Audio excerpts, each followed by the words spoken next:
Bill.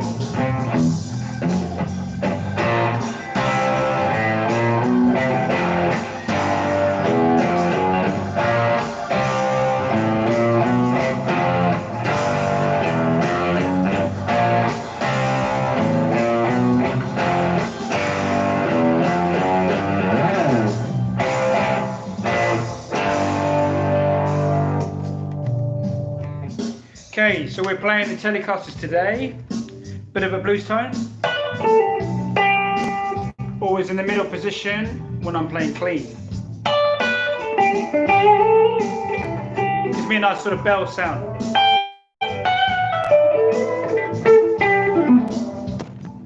Whoop. Good to see you, Johnny.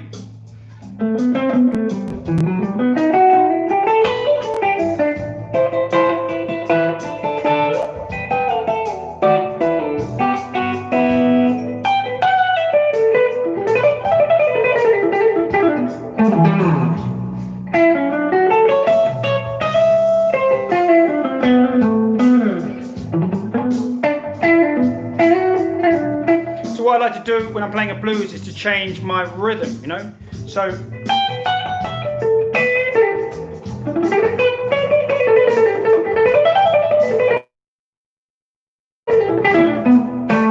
and then come back to sort of half time, double time.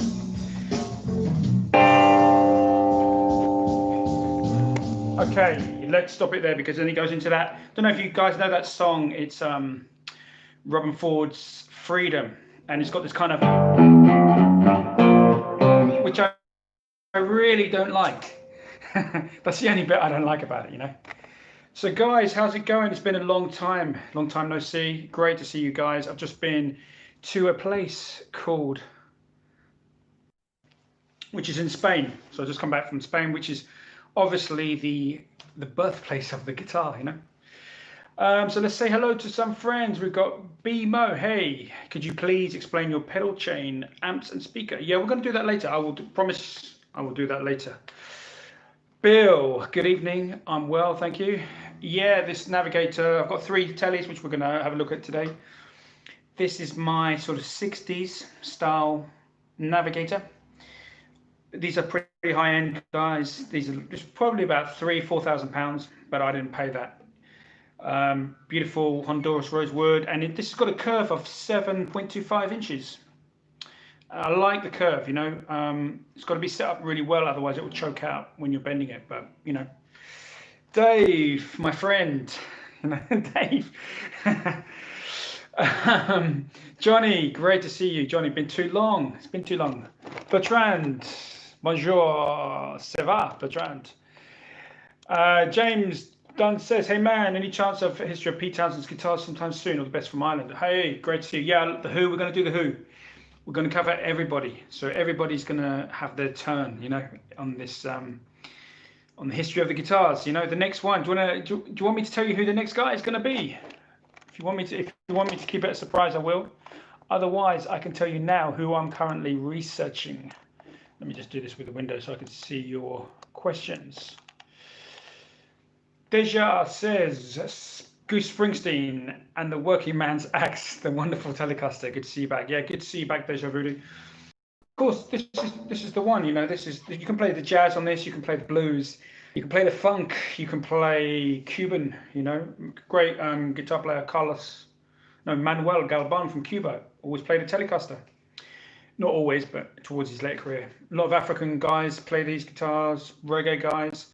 You know, you kind of see the Telecaster is kind of, you know, the obvious is country music, but it's a great blues guitar. Michael Bloomfield. You know, how are the pickups? Well, these are Seymour Duncan. These are Seymour Duncan antiquities. So this guitar was made in 97. So I'm guessing that the pickups were actually better.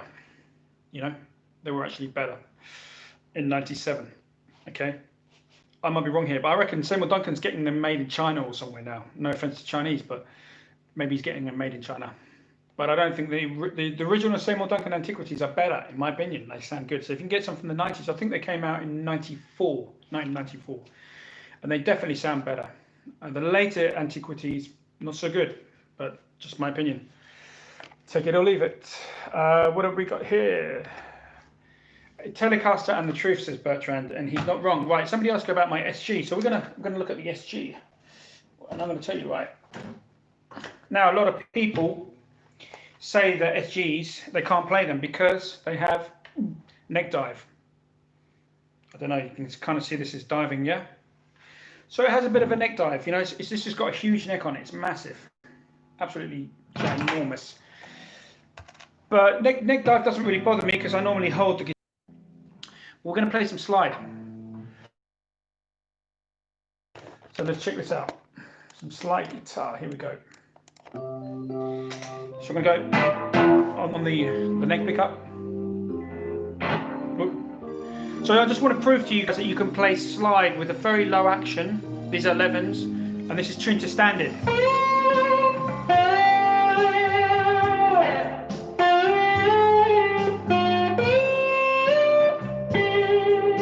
Whoop.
Larry Carlton version, he changes to E flat.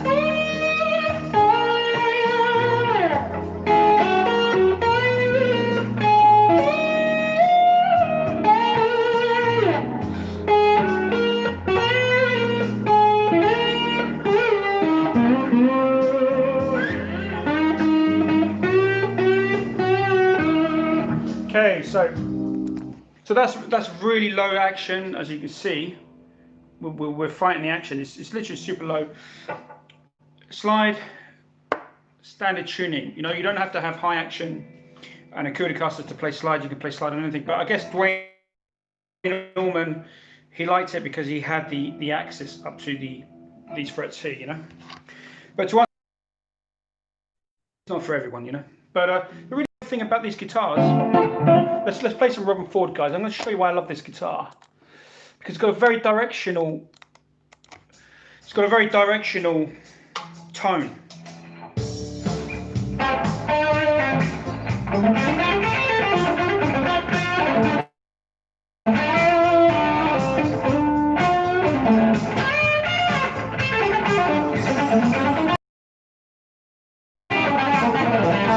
Roll down, and just roll down that volume a little bit.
Okay, guys, so that's why I like the SG. Is a great guitar just for slamming it, you know, just really digging in. And it has a little bit thinner tone than the Les Paul, so you can really hit the guitar hard. You know, you can hit it harder. And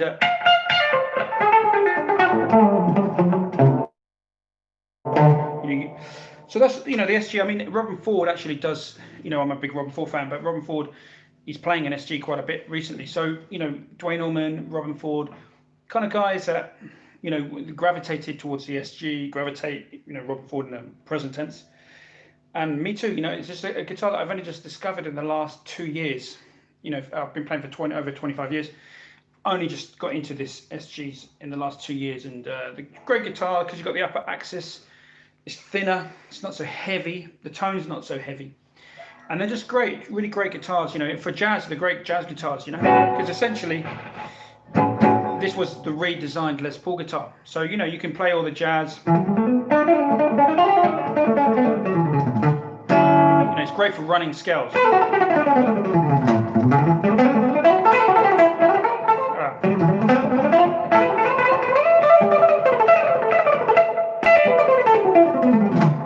That's probably why Frank Zappa was a big fan of the SG, because, you know, they're fast. They're just fast guitars, easy access.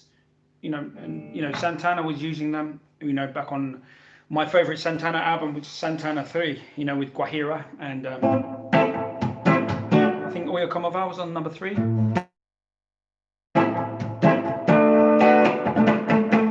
And Evil Ways, I think.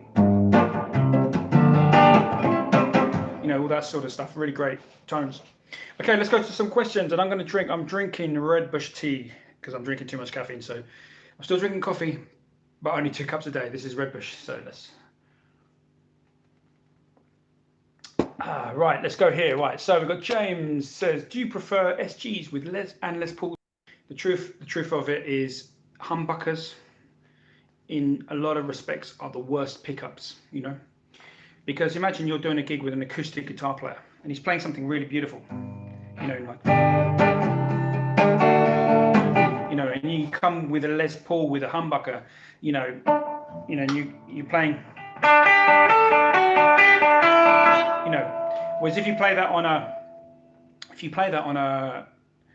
Strat or a Tele, it's more beautiful. The melodies are more beautiful, you know. I think on a Strat and a Tele, when you're playing clean, you know, P90, it's just more open.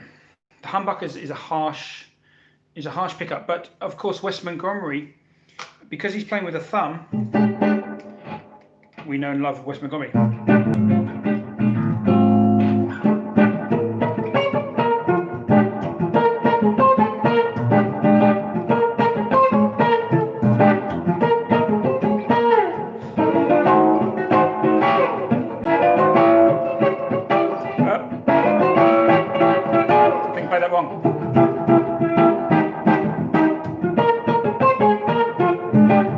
So, you know, Wes Montgomery's playing with his thumb, so everything he plays is really beautiful, you know.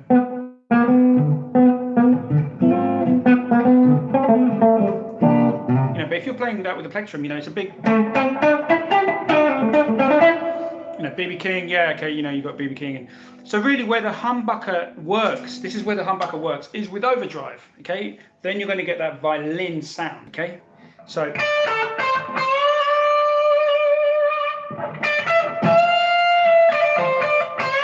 you know, like Gary Moore.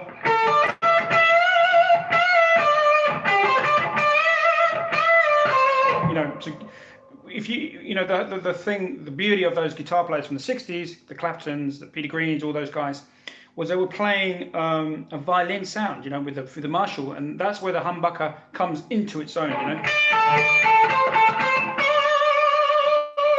Okay, so that's what a Strat, you know, is going to not do as well. It can do it well. I mean, listen to Clapton, but that's where your humbucker's really gonna you know, sound good, you know. Okay, guys, let's go to some questions, guys. Don't forget to leave me lots of questions tonight because I haven't been around for a little while, and I want to answer some of your questions.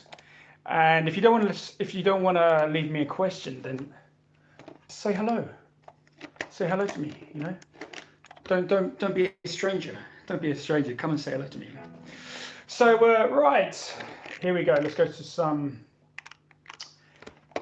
Right, any experience with 80s Tokai strats? This is Martin. I'm about to pull a trigger on one. 80s Tokai are brilliant, and 80s is brilliant, you know. Necks, you want to check the necks because the necks can be a little bit thin on a Tokai, you know. So just check the neck, you know. Who we got here? Johnny says, at poly, it's probably a crap shot no matter how you slice it with pickups. Yeah, pickups are such an important subject, you know. Yeah, Deja, yeah. Are you fretting out at all? Yeah, okay, so when you're playing with a slide and you're playing with low action, very low action, you know, I don't really like playing slide with low action, but you know, hey, there's times when we have to do it.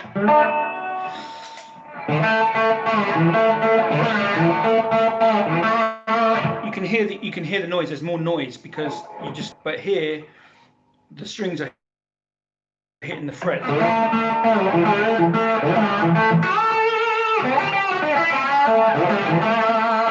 You know, so you just got to be very, very, with this hand here, you've got to be very light, you know.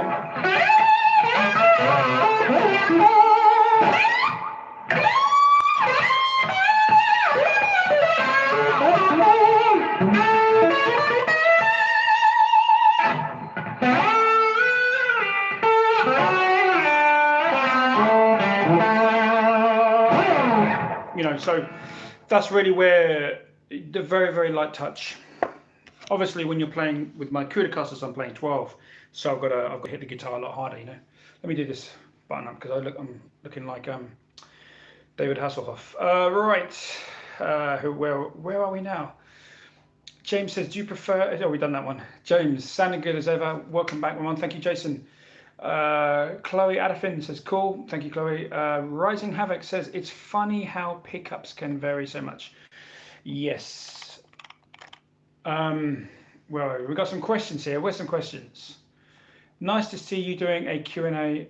This is Chloe, by the way. Okay, hi. I just needed a medallion. Well, I've closed this up, you know, because yeah. Tim says, recommendation for a cheap strat off white with a rosewood neck, vintage. Okay, I think the Telecaster Fender Road Worn series are really good. I know the Telecaster is good. I'm guessing the strats are good as well. And I think they have like a nitro distress finish.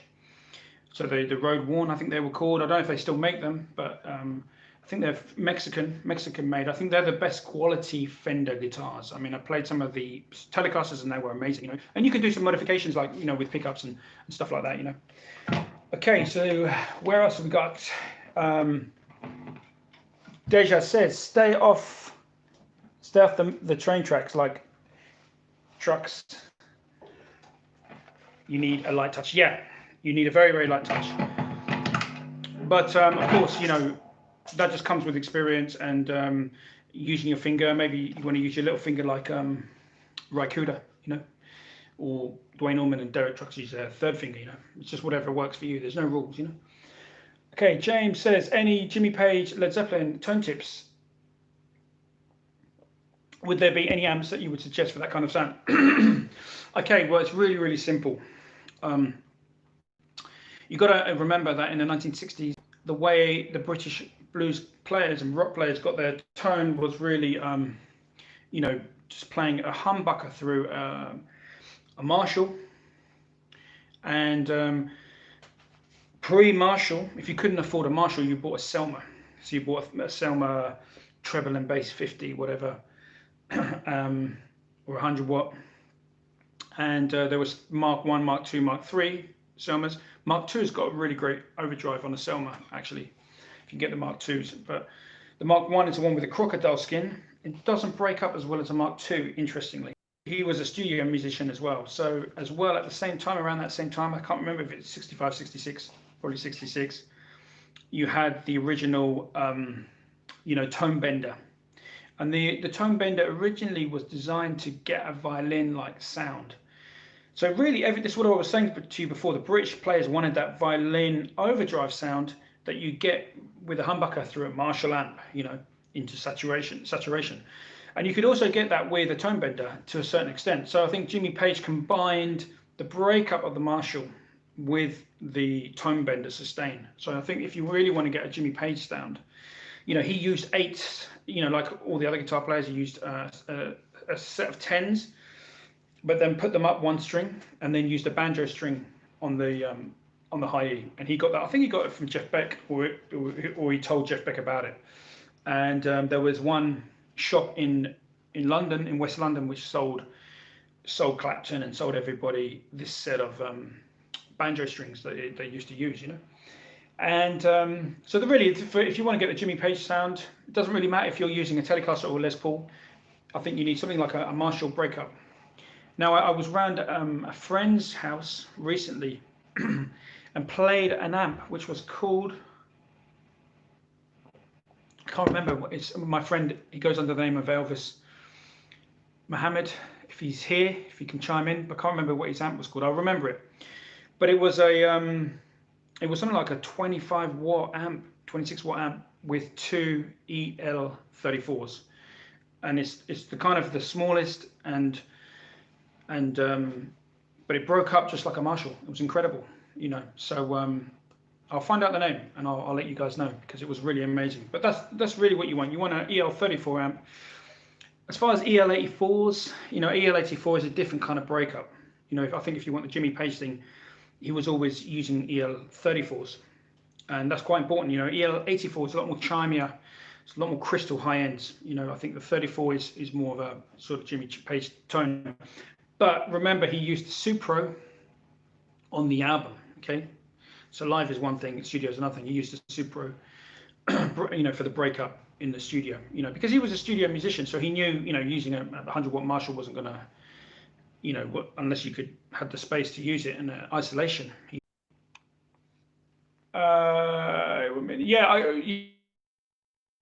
Yes, I can check that out for you for the singing. Chloe. Tim says recommendations for a street. Yeah, we did that one. James said yes, we've done that one. Johnny, best tips to improve speed. Okay, so let's do that one in a minute. Let me get through some questions.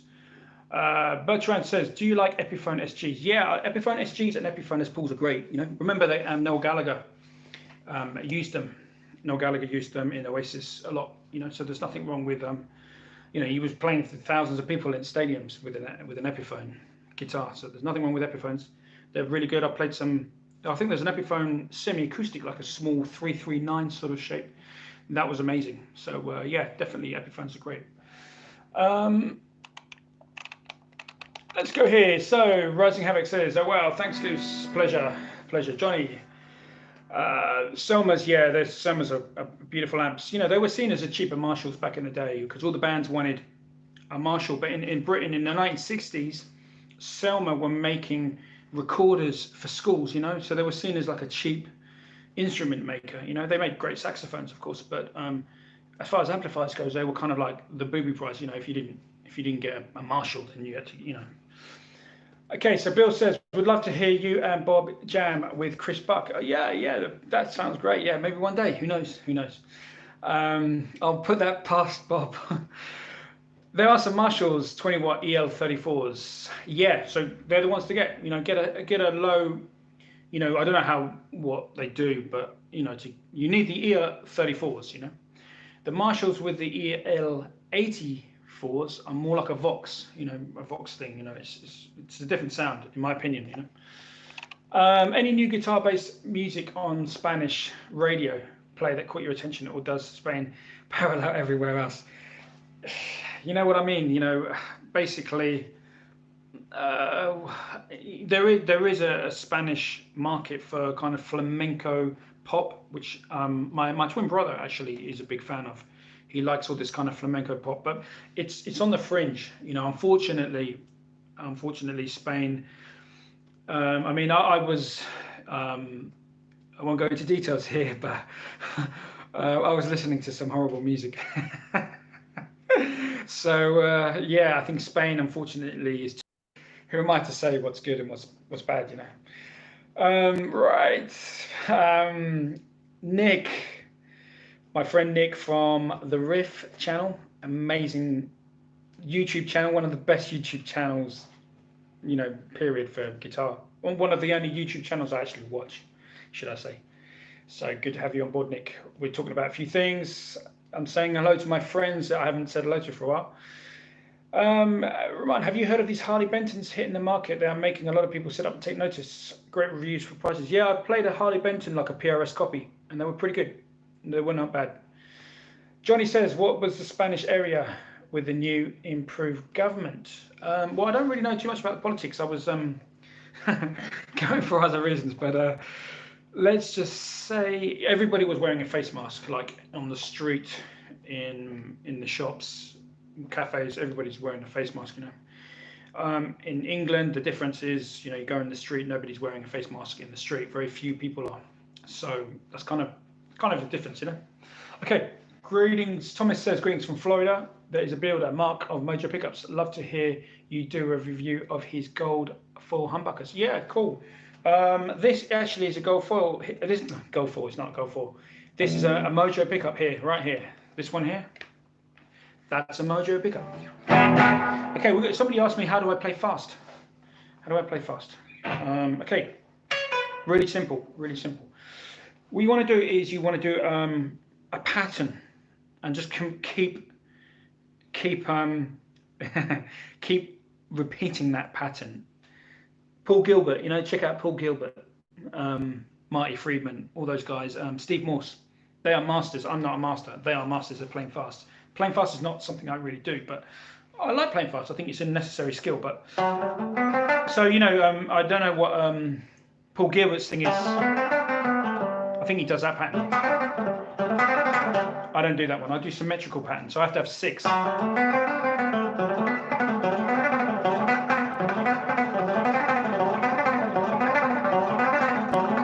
And then if you mute it,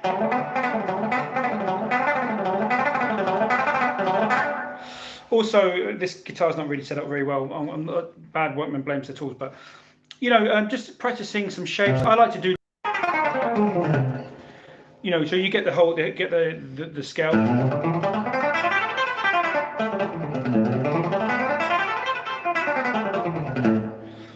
And you kind of work out the rhythm. So that rhythm there was. So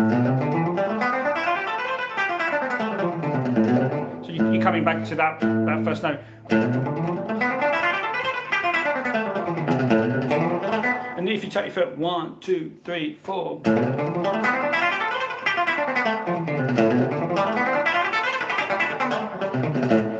So I'm not doing very well here today. But yeah, so and then you got the triplets, which are really slowly.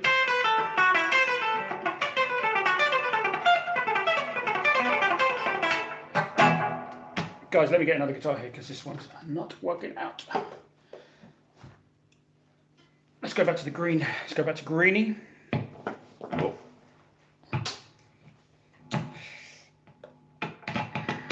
Okay, that's better. Right, so again, what we want to do, have a symmetrical shape that you come back to, so it's like a loop, you know.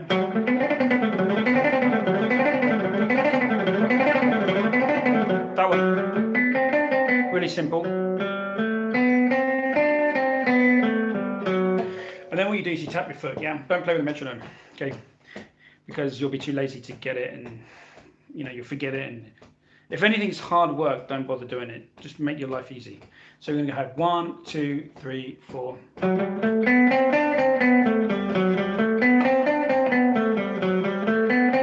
You see that? 1, 2, 3, 4.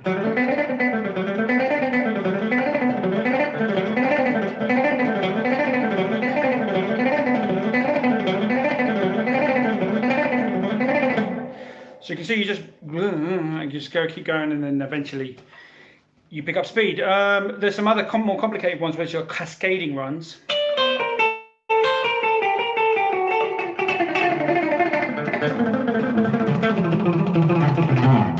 Those ones where it's really simple. You get a scale like the Dorian mode.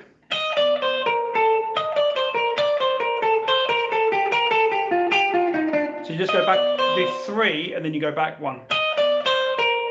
Sorry, 4. You do 4 and go back 1. the thing about playing fast as well is having a loose wrist, right hand wrist. Okay, so playing fast is not about the left hand. Let me just connect this. Okay, so let me tell you the secret of playing fast. Yeah, secret of playing fast is not this hand. This is the left hand. It's not this one. It's this one on the right hand. Okay. So let me show you this. Now, when I'm playing guitar, this is really, really important for you guys to notice. I've seen some YouTube trying to explain to you how to play fast, okay? And they normally get it wrong because they tell you you've got to change your right hand, okay? So you've got to keep the right hand technique the same as when you strum, okay? So I'm going to give you an example of this. So I'm going to be strumming, look.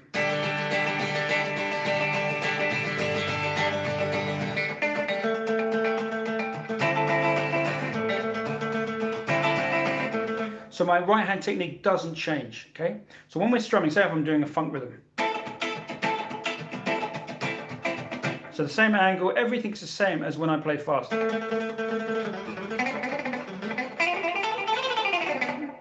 I'm not changing my technique.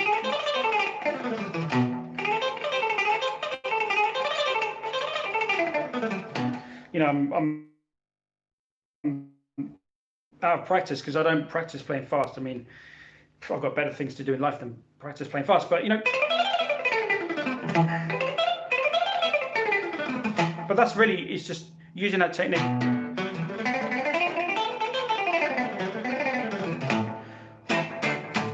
Keep that rhythm exactly the same way. You know, if you can't play scales like that the same as you play rhythm guitar, so I'm speaking terribly today, then you're doing something wrong with your right hand. Your right hand has to be consistent, you know, so that, because imagine you're playing live, imagine you're kind of going, so.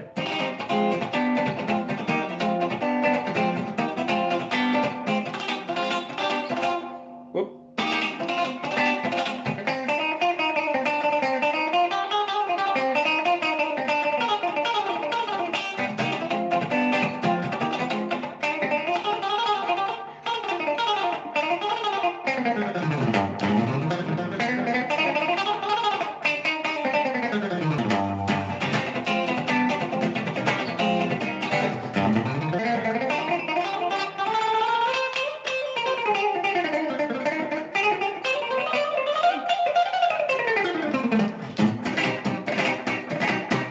You know, so you've got to keep that same technique on your right hand. I'm a little bit out of practice, I haven't played for more than a week because I've been in Spain. But yeah, keep that right hand the same. You know, you might, you know, people have different techniques. Like, for example, Dwayne Allman was left-handed playing right-handed. So he was moving this bit, you know, he was moving that, okay, rather than that. See, my technique is all about that. So maybe Dwayne Allman would have had a harder time playing fast, really fast, and he'd have to kind of rely more on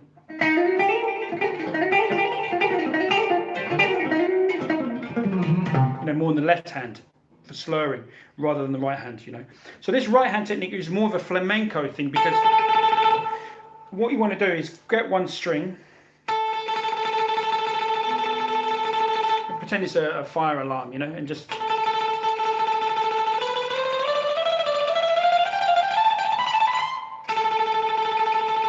do that for about an hour. 1 E and a 2 E and a 3 E and a. You know, that's another thing you can do. So when you're playing the scale, can you hear that?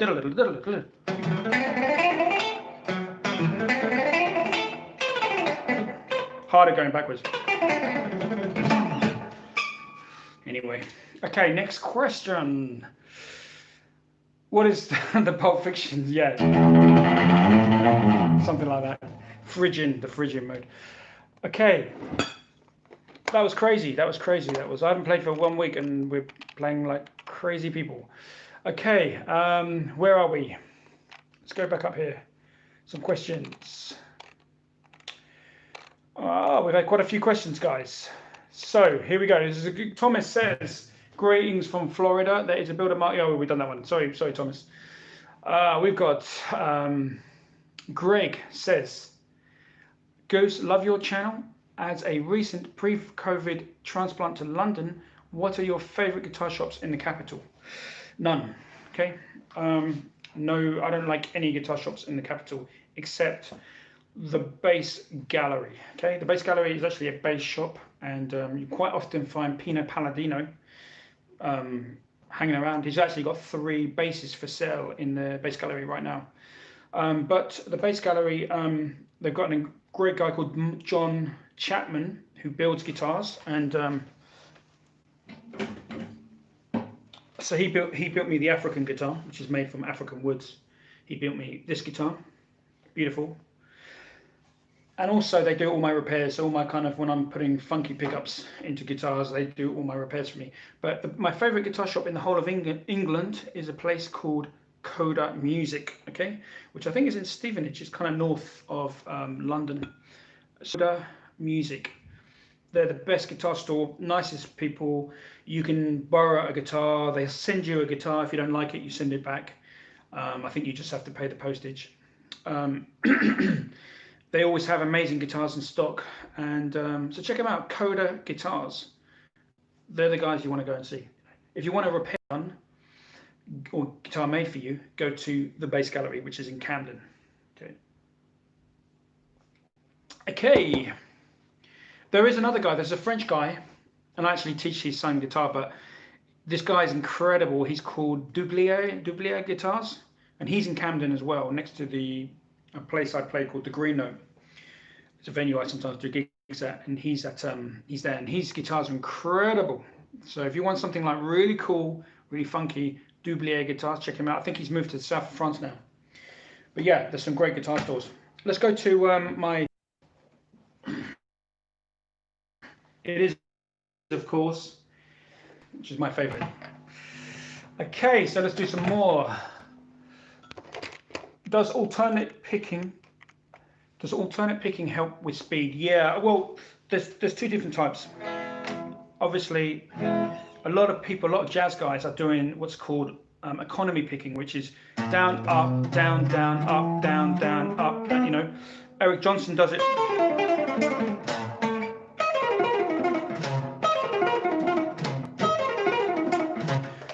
Elvis, what's the name of your amp? Before I forget to ask you. So yeah, Eric Johnson's doing a lot of. So can you see you're going down the pentatonic scale? Those 2 are. That's a down, down. So you can go down, up, down, down. You know, that's a Eric Johnson thing. But yeah, I like to do alternate picking because I was very influenced by players like Aldo Meola, and I like flamenco, and I just love that.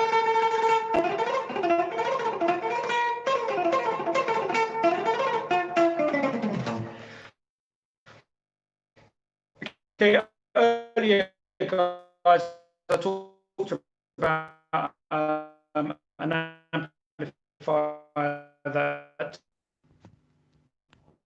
is called a Fargen. Fargen, if you want to check out those amps, Fargens are really good. If you want to like Marshall, it sounds really authentic, and it's got EL34s, get incredible sort of blues breaker type sound. Check them out, Fargen amps, really good. Okay, let's go down. Let's go here. We've got some crazy messages. Yeah, so Fargen amp Retro Classic is the one you want to have. Bill says, is there a navigator that you would have over any other? Yes, this one here. This one. This is the one. Bob, my friend Bob, plays this much better than I do, because Bob's played a real one. You know, the real one I think costs £500,000. You know, 500. That's £500,000 for the original one. Yeah. So this is not an original, of course. This is a Navigator, but this is Carina wood. It sounds incredible. It's got an incredible overdrive. Like I said, Bob knows how to play this much better than I do. But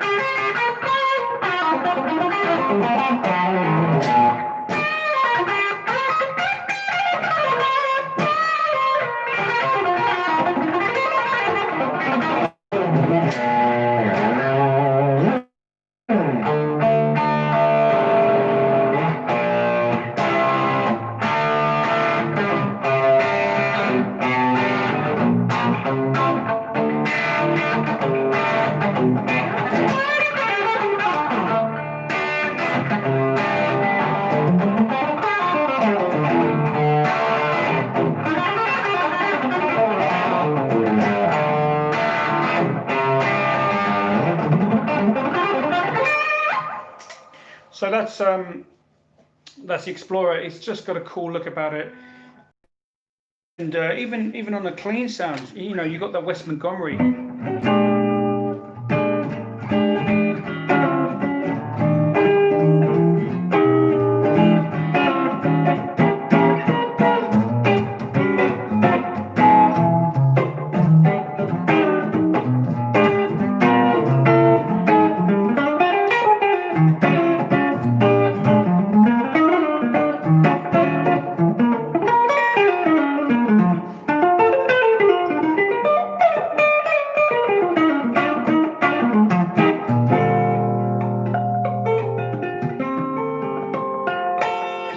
So, you know, if you think about the Explorer when it was made in 1958, it was like a space cowboy guitar because there was no heavy metal. You know, there was none of this. It was all, you know, jazz. It was rock and roll, rockabilly, I guess, swing, low down blues, and it was, of course, yeah. So, you know, rock and roll. So, you know, there wasn't heavy metal. There wasn't like Metallica wasn't around in 1958. I don't think they were even born then. You know. So this was like the space cowboy guitar, possibly jazz. You know, they were trying to get in on a Stratocaster, the kind of the Stratocaster. You know, it's the clues in the name: Stratocaster, Explorer. You know, it's about space. And you know, I know this doesn't look like a Stratocaster, but in a way, you know, a Strat's got 3 knobs. Explorer's got 3 knobs. No binding on the fretboard. Kind of more of a Stratty sort of type. You know, again, Stratocaster sort of, you know, it's not a Stratocaster, but there's a little bit of a Strat in this, you know what I mean, you know. So, yeah, there you go. Let's do some more questions. Johnny says, please do a little bit of Mount Knopfler before you sign off. Yeah, we could do some Mount Knopfler. I was actually, I tell you what, I was in the car in Spain and we heard Dire Straits. Yeah, we heard some Dire Straits in Spain. So it's not just R&B music, it's and pop. They do actually play some oldies, and I did hear some Dire Straits, you know, the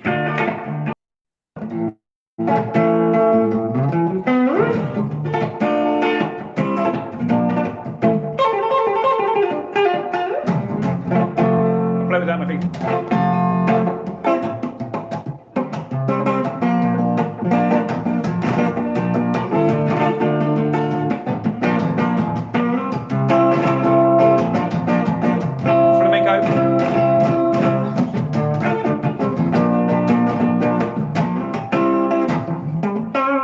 I can't play flamenco, but that I think I'll have to ask because I'm friends with Mark's brother, who also played in the band, and I'll have to ask him if he did that kind of,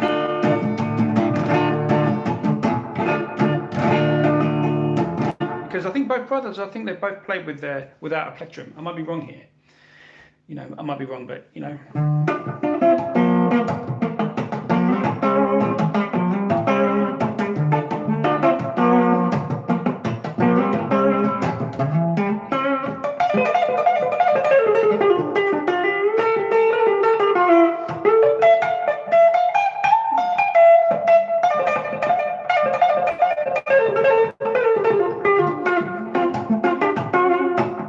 I love Telegraph Road, guys. So it's kind of,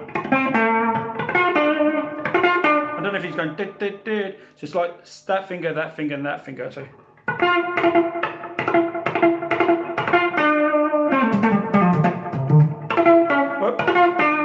just love that.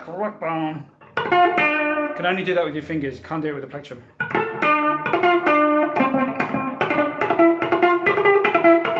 Sounds like galloping horses, you know, but that's you're using second, first thumb. Okay, Joe Geezer, my twin brother, is online. Everyone's in tonight. Elvis, meet Joe.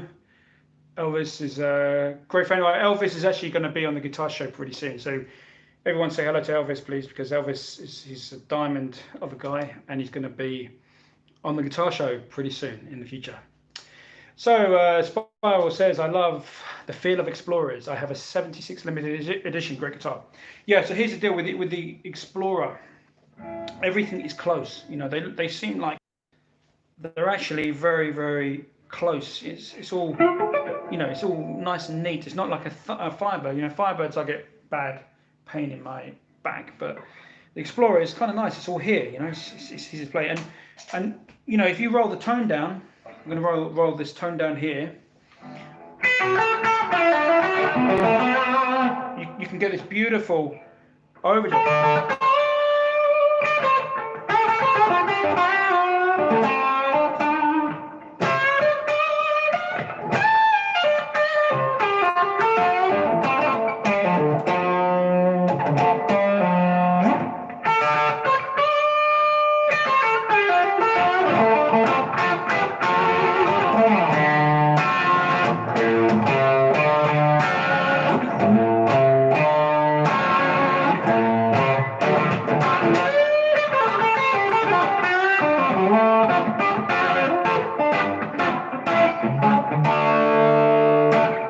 So that's the great thing about the Explorer. It can really, you can hammer it. It's a little bit more robust than a Les Paul, because you can play it like a Stratocaster. You know, it's like a Les Paul that's got a bit of a Stratocaster vibe to it. You know. Okay, so yeah, let's talk about my gear, because people have been asking. Yeah, Stratocat, great to see you, Stratocat 62. And Elvis, my friend Elvis says. Elvis is really knowledgeable about gear, man. Elvis is a tone guru, man. He teaches me about gear, man. Elvis says, yes, I have tried Stereotone amps. Really beautiful sounding, but the Fargen got me hooked, and it's 25-watt combo with PPMV, whatever that is. So you get all the dynamics with your guitar volume at any venue or room. Yeah, so there you go. That Fargen, I was really knocked out, you know. And yeah, so if anyone wants to know, Joe, my twin brother. He's my twin brother, you know. And so everyone say hello to Joe, because he's a man. Let me just do one thing. One moment. Okay, yeah. So let's talk about my sound. I'm gonna change up the guitars here. And let's go to the beauty, which is the Les Paul.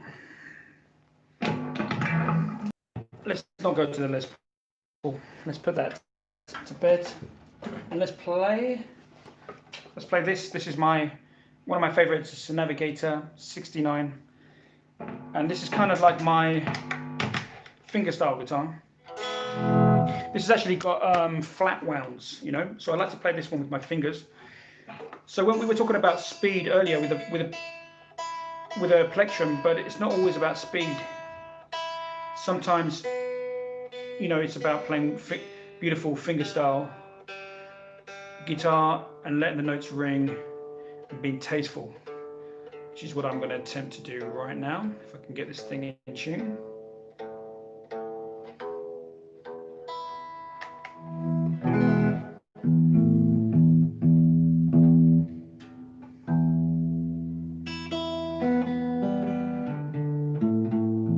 Okay, sorry about that. So yeah, really, you know, a guitar like this with this is a gold foil from 1960 from a Gaia-tone. And what I'm trying to do here is really just get my fingers, and when I'm playing fingerstyle, I try to see it. I'm not a classical guitar player, but I try to sort of approach this style as a classical player, whereas you're really thinking about the tone, you know.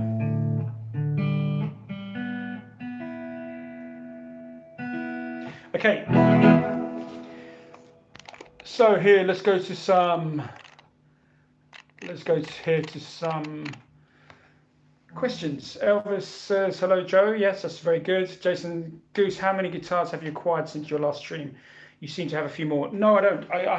I try to keep my guitars to 12 or 13 or 14. I think I have 14 probably at the moment, and I don't have more than that, you know. Yeah, so I have what I need. You know, if I don't need a guitar, I don't have it. It goes, you know, it's a need must first, you know. Right. So let's go here. Snesman says, sorry about this, guys. Yeah, Snesman says, how easy it is to switch from guitar to bass? I don't actually play the bass. My twin brother, I'm lucky. My twin brother plays the bass, so I don't need to. Sometimes I incorporate like a bass line.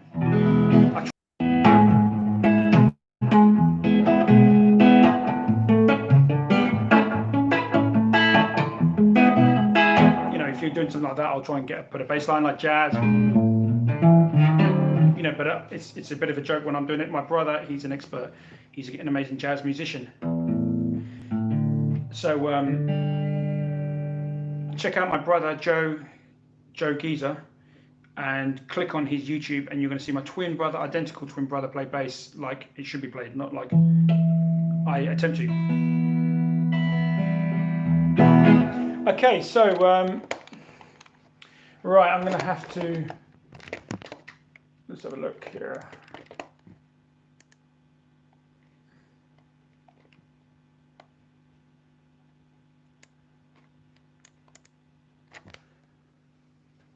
Okay, one sec. Let me just do this, guys.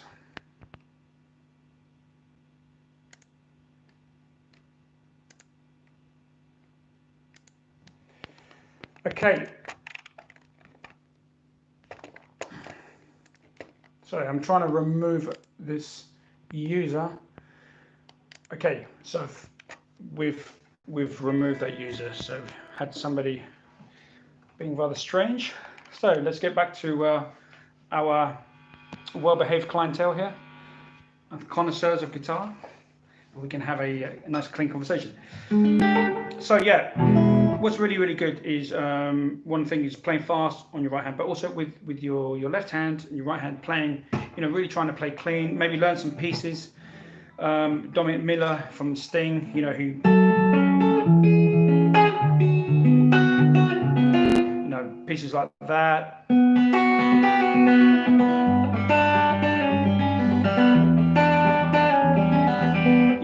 Nice sort of fingerstyle pieces are really, really good.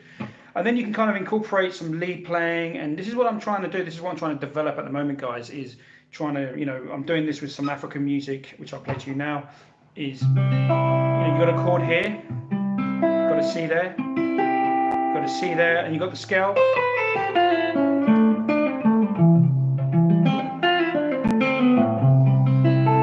Then you got your F. Back to C. You can put that obviously into a rhythm, so you can go.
That's kind of a thing that I'm trying to develop. It's kind of like almost a different style where you're playing fingerstyle. I'm playing with the gold foils. I'm playing, these are flat wound strings, 11s flat wounds. I'm only allowed to use my fingers, and I'm trying to combine all my sort of lead playing and my rhythm playing, and then just trying to put it all together in my own way. And I think that's a really good thing. You could do a Cuban thing.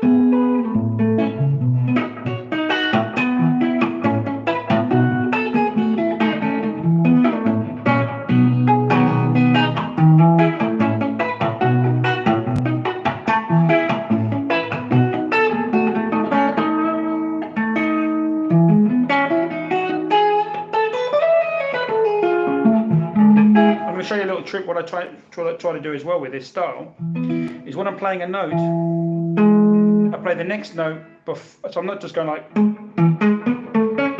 I play that note, and you're trying to keep that note, the previous notes, ringing as long as you can. So, it's a nice little trick. Can you see that? You know, and it's kind of fun to kind of work out how to do that. You know, another thing could be, well, I was trying to work this one out. The Lars, There She Goes. You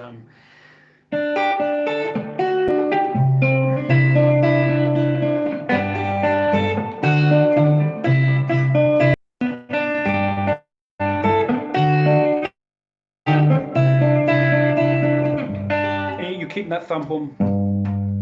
So you got that kind of bass line.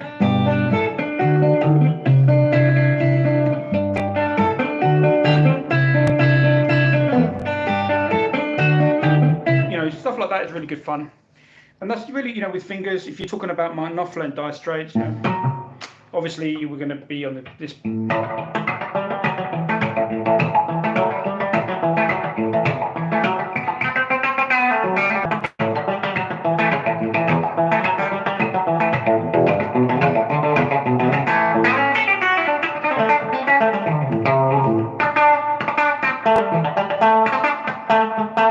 That thing.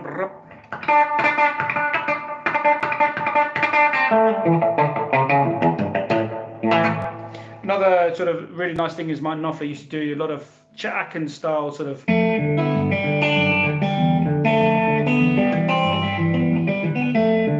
know, that sort of finger picking style, you know. Okay, so let's go to some questions. So we're going to go up here. Jason says, Yusuf Kassin, I've looked for the navigators online, hard to find them. We'll talk about navigators in a minute, guys. What's your opinion of the Jeff Beck group? I recently gave their first record, Truth, a listen. Yeah, amazing. You know, Jeff Beck has gone through a few metamorphoses throughout his career. And, you know, seeing Jeff Beck early on with the black Les Paul with the stop tailpiece, humbuckers, you know, with great plectrum playing, really good plectrum playing, and then seeing him with the Strat where he's using 5 fingers on the right hand to do all crazy things, you know, that metamorphosis, incredible technique. You know, he was in the fusion. You know, some people have slagged him off saying, oh, he wasn't really a jazz guitarist, and man, he invented fusion, you know, jazz rock, jazz fusion. You know, Jeff Beck was one of the guys that invented it, you know. So to say that he's not a good fusion guitarist is crazy, you know. But yeah, Jeff Beck's amazing, you know. He's one of the gods of guitar, you know. Play some Rory Gallagher. You know what? Well, let me come back to that, because Rory Gallagher had a really amazing technique, and I don't think I can do it justice unless I really sort of, you know, work on it, because he used to bring, what I used to love about Rory Gallagher is he used to bring some of his Irish sort of melodies into his playing. So let me work on some pieces, and I'll play some. I don't want to play some now because I won't do it justice, you know. So again, you know, he's got his own technique. He's you know, he does a lot. I don't know what he does, but I know he can. You know, he keeps that bass going. You know, if I'm doing that sort of African style.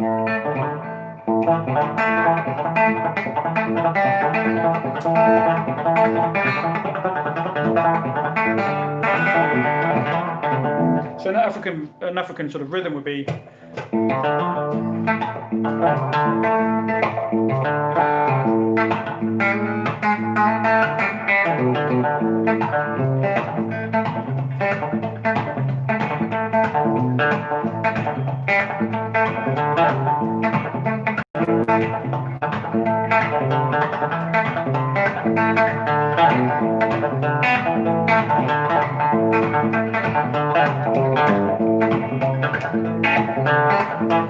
Or something like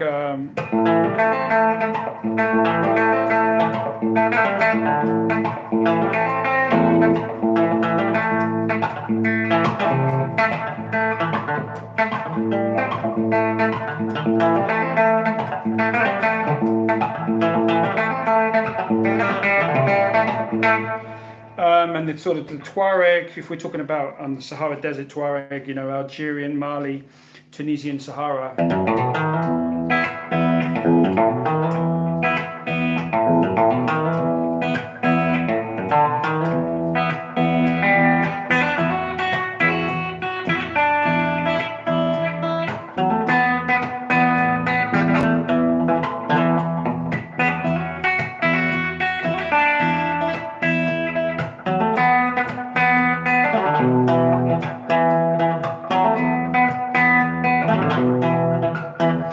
And then the one I was playing earlier, which is more of a Nigerian, Ghanaian, Congolese sort of style, which is.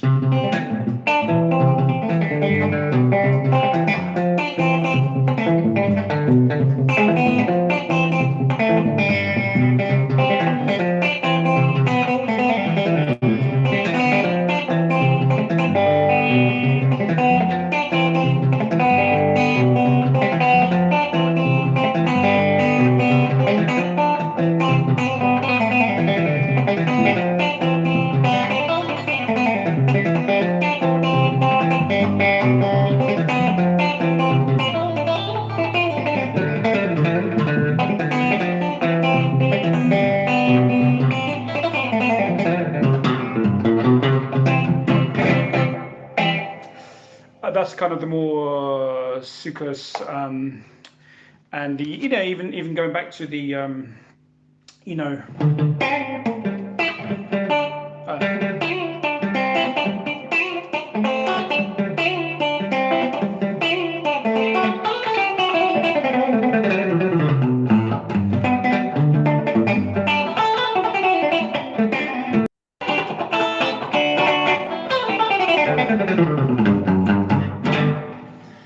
that's the South African Congolese sort of vibe, where they're using a lot of major scale and very rhythmic, you know, and really that's very similar to some of the Cuban stuff, South American stuff. You know, it's all, you know, around the world, it's all the same rhythms and same notes, you know.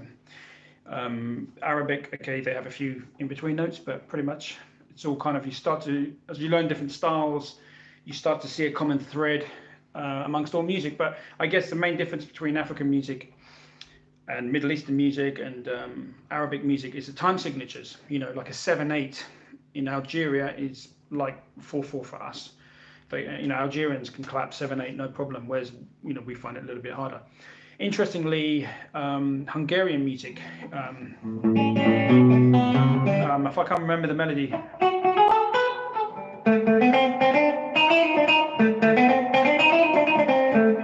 Can't remember the melody, but they use a lot of, you know, harmonic minor scale, and Hungarian music has 7/8 as well, you know.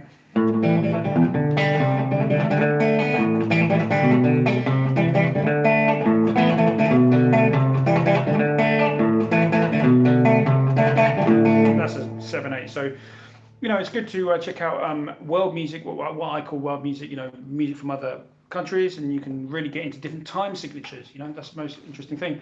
Having a conversation with my friend Gary today, and we were speaking about that, time signatures. So there you go. Right, okay, Jim Watts is fantastic. Thank you, Jim. Rich, one of my favorite fingerstyle players is yeah, okay, we've done that one. Right, Deja Vu. Deja Voodoo says, where are we? I don't want to lose that because that looked like a really cool comment. Have I lost it? Oh, we've gone right up here. Here we go. Oh yeah. I hope to get that West African vibe via those Cuban phrasing rhythms. Nice to see your correlation. Yeah, so, you know, if you're looking at African, you know, so this is a Cuban.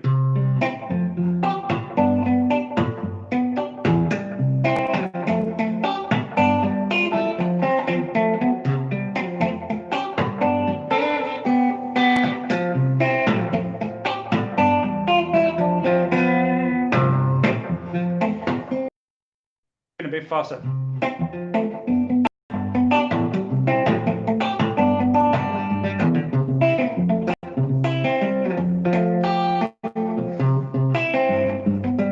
So you can see the kind of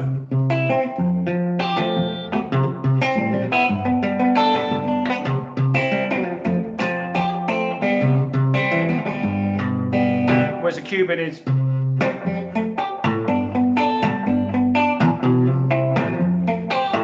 And the African.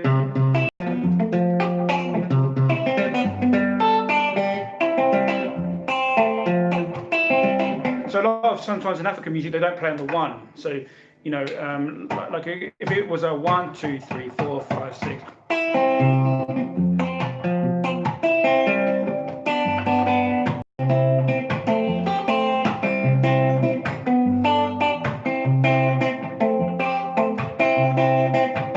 So that's the kind of, you know, African thing is not playing on the one. You play off of the one a lot, you know, which is funk music, obviously, funk. 1, 3. You know, funk music's all about the one. So, you know, just different styles, different accents, you know. Right, let's go here. There she goes, great tune. Yes, we love that. Sorry about the connection, guys. I hope it gets a bit better. Snares, I've been trying to play a basic version of There She Goes. I've only been playing it since February 9, 2019. So,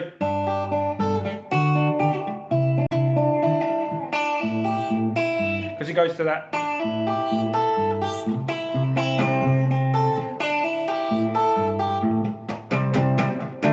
You know, what a tune. The Lars from Liverpool.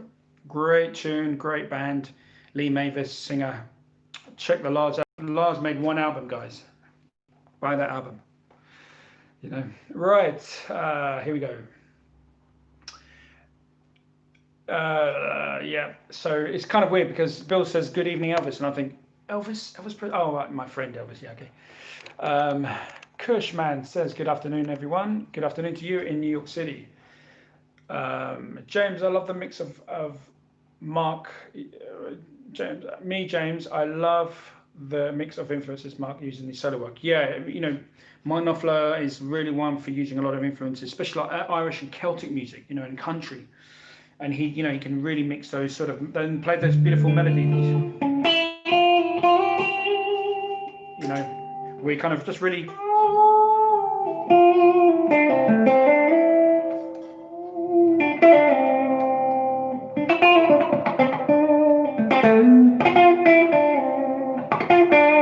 Can't help playing that.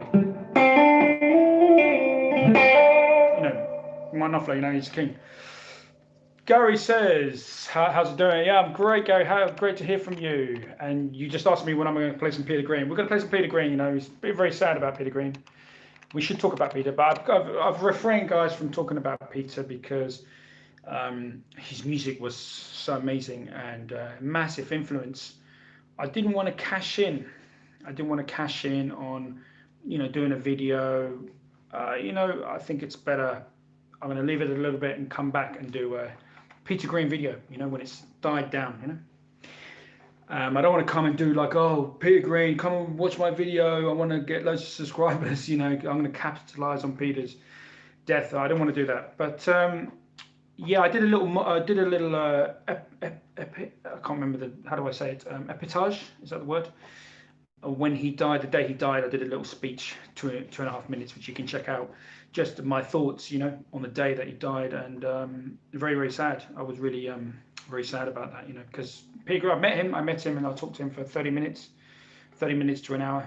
And when I was about 23, 24 years old, met him in Denmark Street.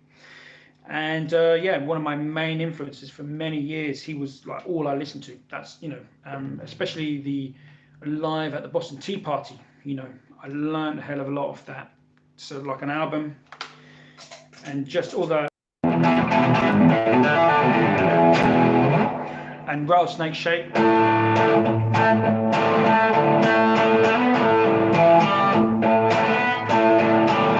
then he kind of went to double speed.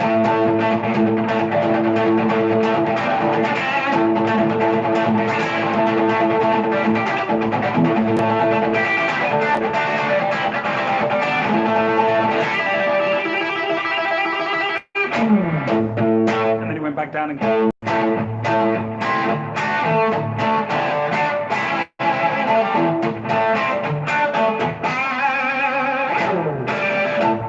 You know, so So yeah, Peter Green, the man, you know, God rest his soul. God rest his soul.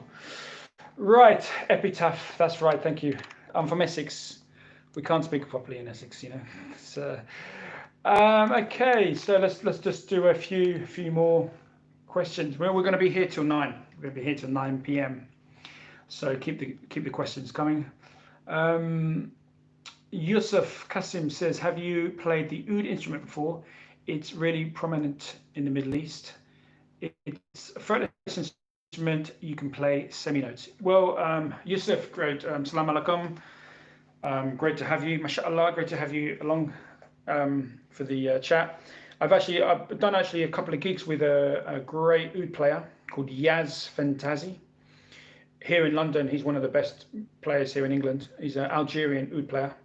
And yeah, I learned a lot. You know, from him. And we did some great gigs together. And we did some recordings as well. You know, so I love the oud. Oud's one of my favorite instruments. You know, just like kind of that. I kind of influenced a little bit. You know, sort of. If I put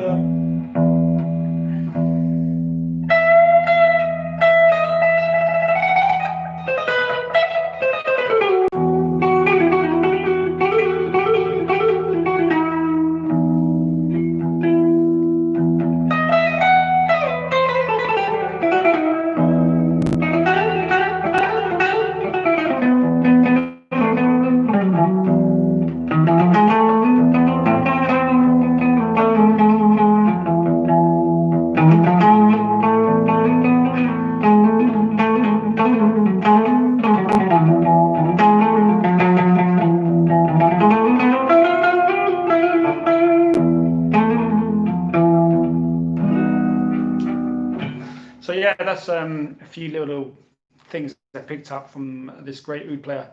So yeah, oud is one of my favorites. And you know, oud, guys, if you play guitar, you're playing the oud because it started with the oud, and then it went to the lute, and then it went to the classical guitar in Spain because the Moors, the Arabs invaded Spain.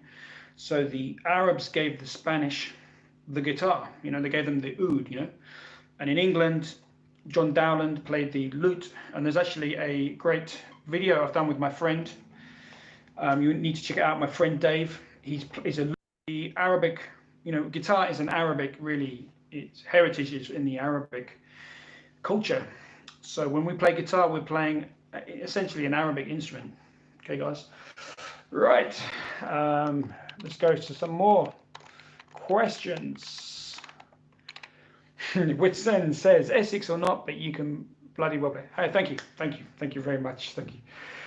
Deja, there she goes. There he goes again. The Lars, man, the Lars. Don't get me started on the Lars. The Lars are the best friggin' band from Liverpool. You know, well, okay, apart from the Beatles, but they're one of the, you know, Britpop. You know, in England, I grew up in the Britpop era. I wasn't listening to Britpop. I was listening to Fleetwood Mac and Cream, but and African music.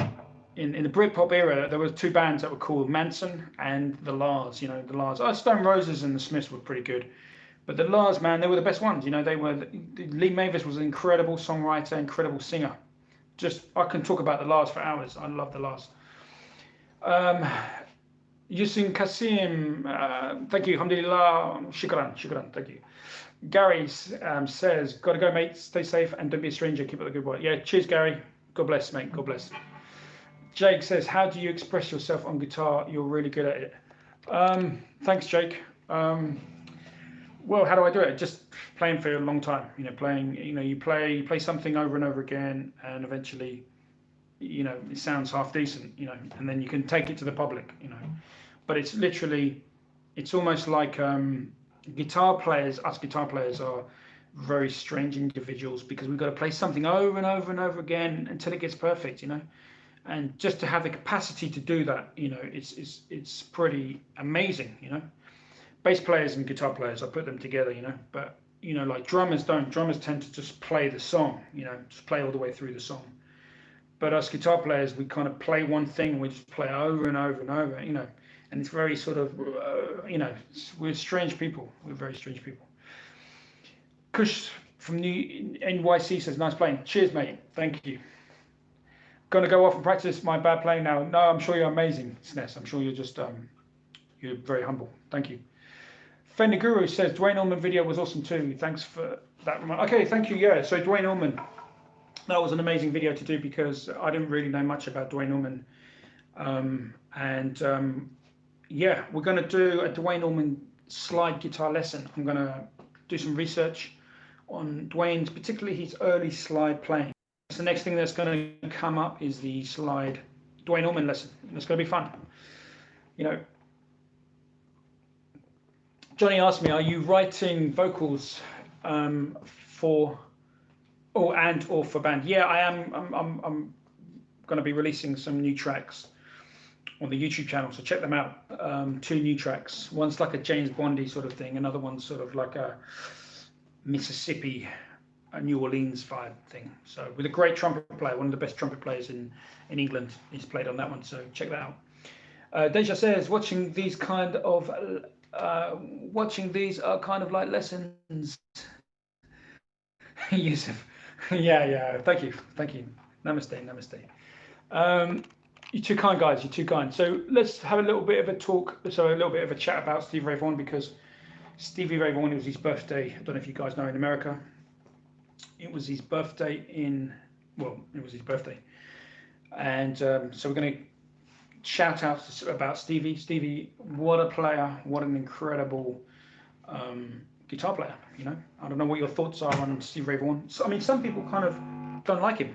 You know, there's some people that don't sort of take to him at all. But for me, he's kind of like, you know, he's the man. You know, because he was like, for me, I mean, he didn't have, okay, harmonically, he wasn't as sophisticated as someone like Jaco Pastorius, the bass player. But Stevie Ray Vaughan had the same hands. If you look at the hands of Jaco Pastorius, and then you look at the hands of Stevie Ray Vaughan, they're the same. And you look at the technique on the left hand. Obviously, Jaco's playing with his fingers. But Jaco and Stevie Ray Vaughan just had this crazy, great groove, amazing timing, and stamina. They both had this stamina and touch. You know, Jaco's touch is phenomenal. I hear a lot of bass players, a lot of good bass players, but none have the Jaco touch, you know, and the same with Stevie Ray Vaughan. I hear a lot of people trying to play like Stevie Ray Vaughan, and some are really good, but even if it's 1%, they just don't quite get the touch. And in essence, it's foolhardy to copy somebody, because you're never going to arrive at their style, because, you know, identical, because you're you and they are them, you know. So by all means be influenced, but, you know, try to get your own touch, your own sound together. You know, that's what I can. And one of my best friends here is from Egypt as well, and maybe he can tell you some clubs to go to hear some music in Egypt. I mean, for me, Egypt, you know, I know that bands like Pink Floyd and Led Zeppelin, you know, would love. I think maybe Robert Plant even performed in Egypt as well. But you know, to use the influences from Egypt, the music would be amazing. You know, I've actually got a friend. You know, if you can hit me up on Facebook, if you look for Ramon Goose on Facebook, send me a message, Yusuf, and I'll put you in touch with my friend, a very good friend from university, who's living out in Egypt, and he's got a studio out there, so maybe he can help you. So yeah, let's go back to Stevie Ray Vaughan. Jason says it was Stevie SRV's memory yesterday too, I believe. Yeah, it was. Yeah. So I'm just gonna show you something that I learned from Stevie Ray Vaughan. Yeah, this is something that maybe you guys can take away. You know, it's a very, very simple thing. I mean, he used this on this. This is a kind of a technique he used on Testify. You know, and this is all about groove and right hand. You know, it's all about getting a groove, and then it's the same as playing fast. You get a loop. You know, get a little pattern and rhythm and just play it for 1 hour, you know.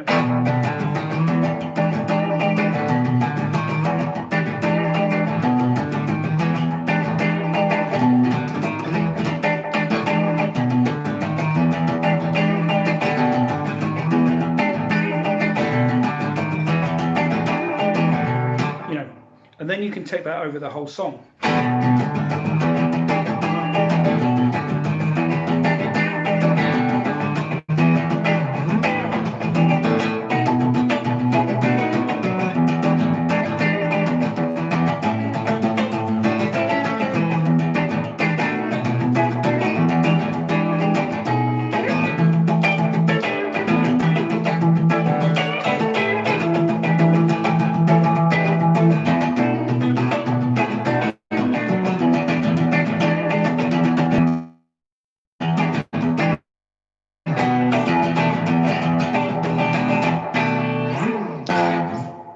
so that's something I liked, that I liked with Stevie Ray Vaughan, is he was very rhythmic. You know, if he's playing a shuffle, can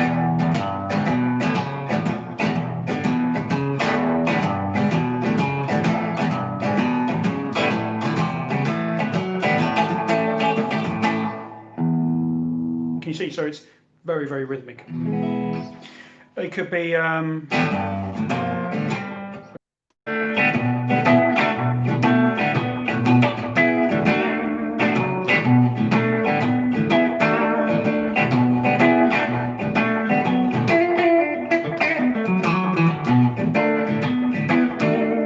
so it's, again, it's that very rhythmic style. He was all about rhythm, great groove. You know, I mean, his rhythm section would be pulling him, and he'd be pushing out there front, and this kind of push pull, and just had that very strong groove, and that was through everything he did.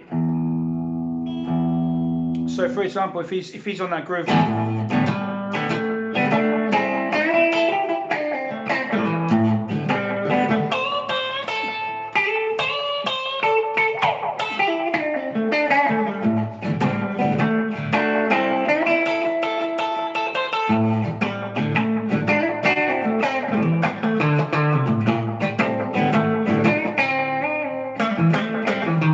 So that's really, I mean, it doesn't sound like Stevie Ray Vaughan, but that's what I took from Stevie Ray Vaughan, was this great groove which ran through all his music, you know, and you know, so the solos were so rhythmic, you can kind of hear him still do that when playing the solo.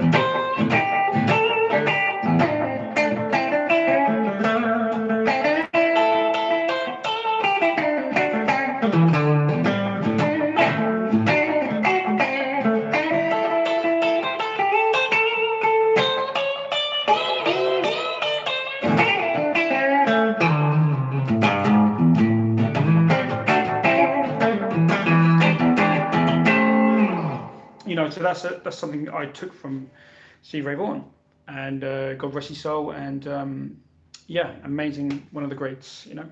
Okay, we're going to do some more questions. Here we go. Trumpet, a great unsung rock and roll instrument, of course. Herb Alpert, great, but I don't know if he's no, you know, he's not one of the greats, but Herb Alpert, I used to listen to him when I was young, and I think he was part of A&M Records. So Herb Alpert, he was the A&M, you know. He's no Chet Baker, but he was a pretty good player, you know. Deja Voodoo, pretend attack of the SRV clones had never happened. He is all our playing somehow. A la Hendrix, no need to carbon copy. Yeah, that's great. Yeah, I mean, you know, I love Stevie Ray Vaughan, and he's one of the guys. And they don't focus on Otis Rush, you know. And for me, Otis Rush, Albert Collins, you know, are just as good, if not more so. But no one's more better than anyone. But you know, it's like, why base your career on Stevie Ray Vaughan? Why not base it on Albert Collins? You know, Albert Collins, man, it's stinging playing. You know, that soul, you know, all that, and Otis Rush, you know, incredible. And there's so many great players, you know. It's like, yeah, it's something that's been done to death. So it's like, okay, here's the next guy trying to be Stevie Ray Vaughan, or here's the next guy trying to be Hendrix. And it's great to take those influences, but you know, do something really different, and you're going to stand out, you know. And it's nice for you yourself when you're playing at home. It's a patchwork. Your style is a patchwork of other players. So you could be into Emily Remlo, who's a great jazz guitarist. She was amazing. You could be into, you know, who knows? You know, Jonathan Richmond. You know, Jonathan Richmond. We haven't mentioned him much, but you can play guitar, man. You can play guitar. So let's go. We're gonna wrap this up pretty soon. We're gonna do 10 more minutes, and then we're gonna wrap this up. It's been great to chat with you guys. Let's do some questions. Whitsand, this is a serious question or a statement. Have you ever tried to incorporate classical stuff into your playing? I have been trying without much success to study Tchaikovsky's Opus 35 violin solo played by Itzhak Perlman. Any thoughts? Yeah, I mean, you know, classical music, it could be classical on the guitars.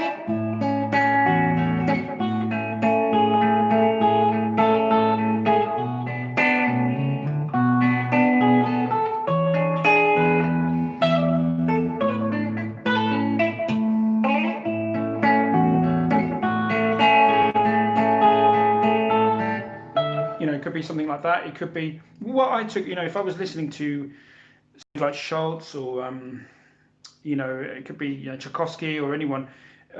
What I got is the melody, the way they constructed the melody. So it could be.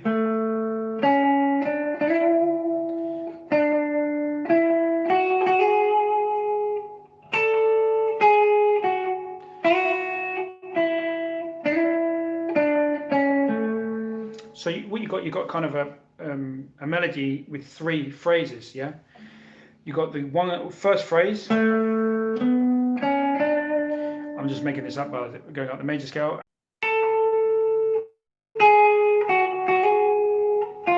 Oh. And then you can use that in blues. So, say for example, you can use that as in a blues. So.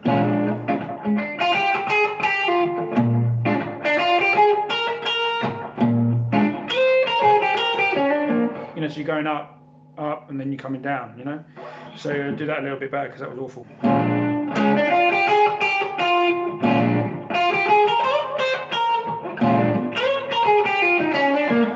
You could use the same device in, sorry for my terrible example there, but that's one way a classical thing can influence you. Another thing is like Bach. If you listen to Bach, what he tends to do a lot is.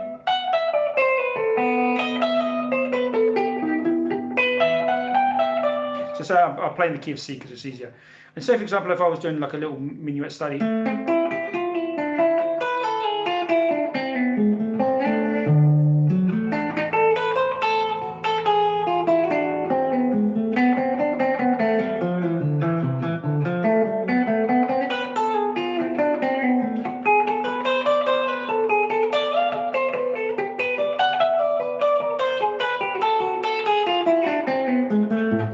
Something like that, where you're coming in you're using the C major scale, but then you're putting the A harmonic minor, depending on whether you're going up or whether you're going down. So it's another little trick you can do if you're listening to classical music, Okay. Gary is back. He says, I'm back. What do you think of Peter Gabriel and with his delve into music cultures over the years? Yeah, I love Peter Gabriel, I don't like the song Sledgehammer. I hate that song. But I love Peter Gabriel, Peter Gabriel is really, really cool. And actually, a really good friend of mine is a really, really good friend called Jim Palmer. His father was called Robert Palmer. And very, very good friends with Jim Palmer. And I think, I'm not sure, I'll have to ask Jim, but I think his dad was, towards the end of his career, I think his dad was interested in world music as well. So a lot of those kind of British singers, were going into the world music. Obviously, Sting was really, and still is listening to world music. He really likes, combining a lot of Arabic, music.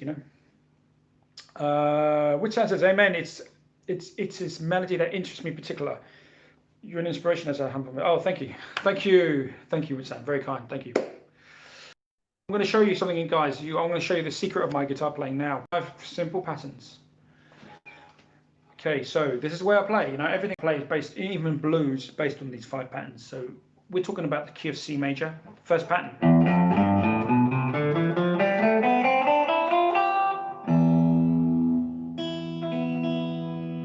Second pattern. Third pattern. Next pattern. Next pattern. And that's basically how you do it.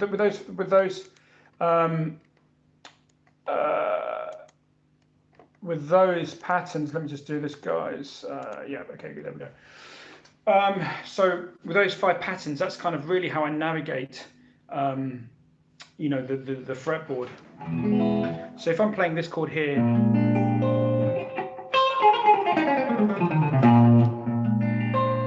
Okay, so if I'm playing that chord, I'm looking at my second pattern that I played, and then you just pick the notes up. But this is a whole topic. I think I spent a long time on this on the last thing. But those 5, if you learn your C major scale, across the neck with those 5 patterns. That's how I play. That's no secret about it. Jake says, I want to say hi from Canada. Love the show. Thank you, Jake. And I love Canada. One of my best friends is from Canada. You know, so there you go. Let's go here. We've got some more questions I haven't answered. Jason says, Goose, are you familiar with Andy Timmons? He has one of the best tones I've ever heard. His ode to Hendrix Electric Gypsies is a must. An incredible guitar player. He's really amazing, and you know, it's beautiful. Great technique. Great technique. I'm not, you know, it's not somebody I listen to a lot, but massive respect to him. He can really play. He can play the shit out of the guitar. You know. So there you go. Bill says, I appreciate your feelings about Peter Green. Yeah, Peter Green is, you know, he's my number one. Nice one, SRV on a telly, even more Texan. Yeah, you know, Texan, this is a Texan instrument. You know, this is a Texan as the Stetson hat and waffles with maple syrup. You know, this is what it's all about. You know, if you want to be a bandit, a Mexican bandit, or a Texan cowboy, this is the one you want. This is the guitar you want. Stratman says, Stevie played the Royal Oak Music Theatre many years ago. He showed up mid-afternoon and allegedly played there for a whole day up until showtime. Yeah, it doesn't surprise me. You know, he's you know, to have that technique and that feel. You know, it's like I said. You know, you just play. You can hear that Stevie Ray Vaughan.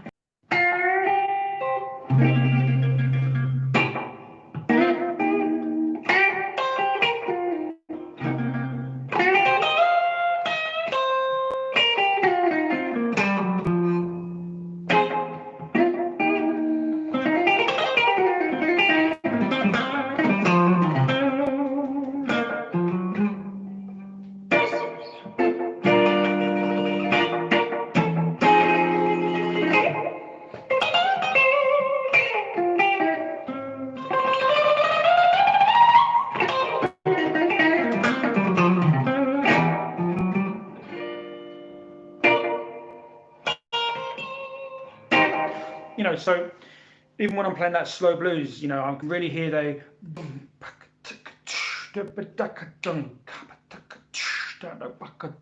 you know, so that rhythm is going through me.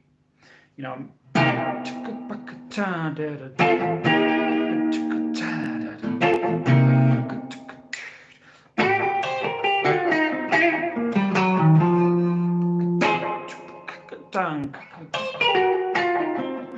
and then you're kind of just tickling, and it's like you're on a tightrope with the time, you know.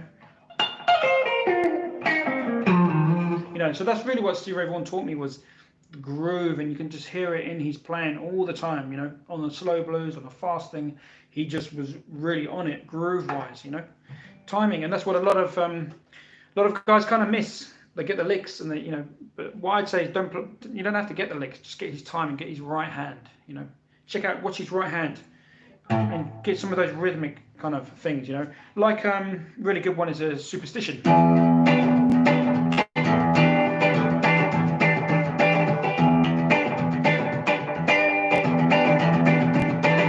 It's another great sort of riff. Okay, we're going to wrap up here. Stevie Ray, we've done that one. Have you played a Tom Anderson guitar, Ramon? I want to order one after Fender Custom Shop sent me a guitar with the wrong hardware and was damaged in transport. Fender, what are you thinking? Oh my God, come on, Fender, what's going on? Andersons, I was talking about Andersons with my good friend. Anderson makes, I think he makes every single one, or he sets them up. They're incredible guitars, if that's what you like, you know. I would say it's kind of like that 90s PRS, Pensacure, James Tyler, Tobias did a few 90s, you know, just the best of the best, like hardcore. Obviously, these are Navigators. For me, it's got to be. I don't know if it's the neck shape. For me, it's about the neck shape. You know, this is not a chunky neck, but it's not a thin neck. You know, and some of those guitars, like the James Tyler and the, I think the James Tyler had a nice full neck, and they have some. You know, just check out the neck, because really that's the main thing you're going to bond with on a guitar is the neck shape. You know, is it going to be too wide? because some of those 90s guitars have very wide fretboards. You're talking about 44 millimeters at the nut, very thin, huge frets. Is that something you want? Are you going to like that? So maybe just check out a few of those things first. Let's go down here. Let's see if we've got any more questions. Are either of the CUDA in open tuning for a little slide? Yes, I do have a CUDA. We can do some slide for you just to finish up. We'll finish on the slide song.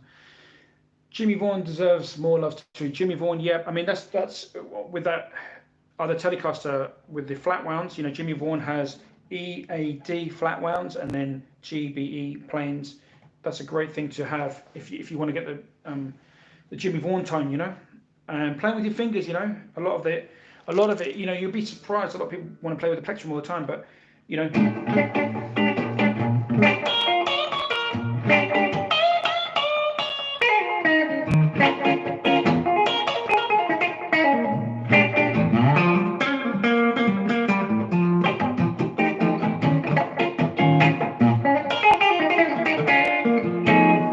had the great fortune of meeting Sean Costello, great player who passed away.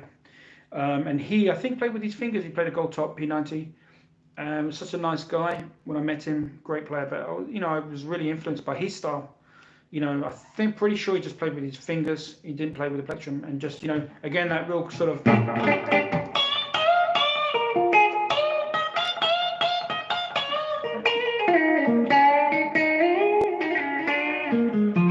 You can really manipulate the notes more because you're not thinking with this kind of thing, But Django Reinhardt made the plectrum sound pretty cool. So I think learning them both is a really good idea.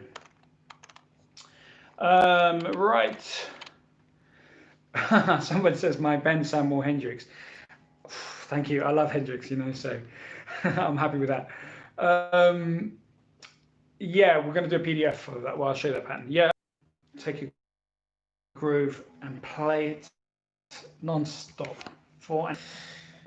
he's taking the words out of my mouth, because that's what I've been telling people for years. If you want to learn rhythm guitar, okay.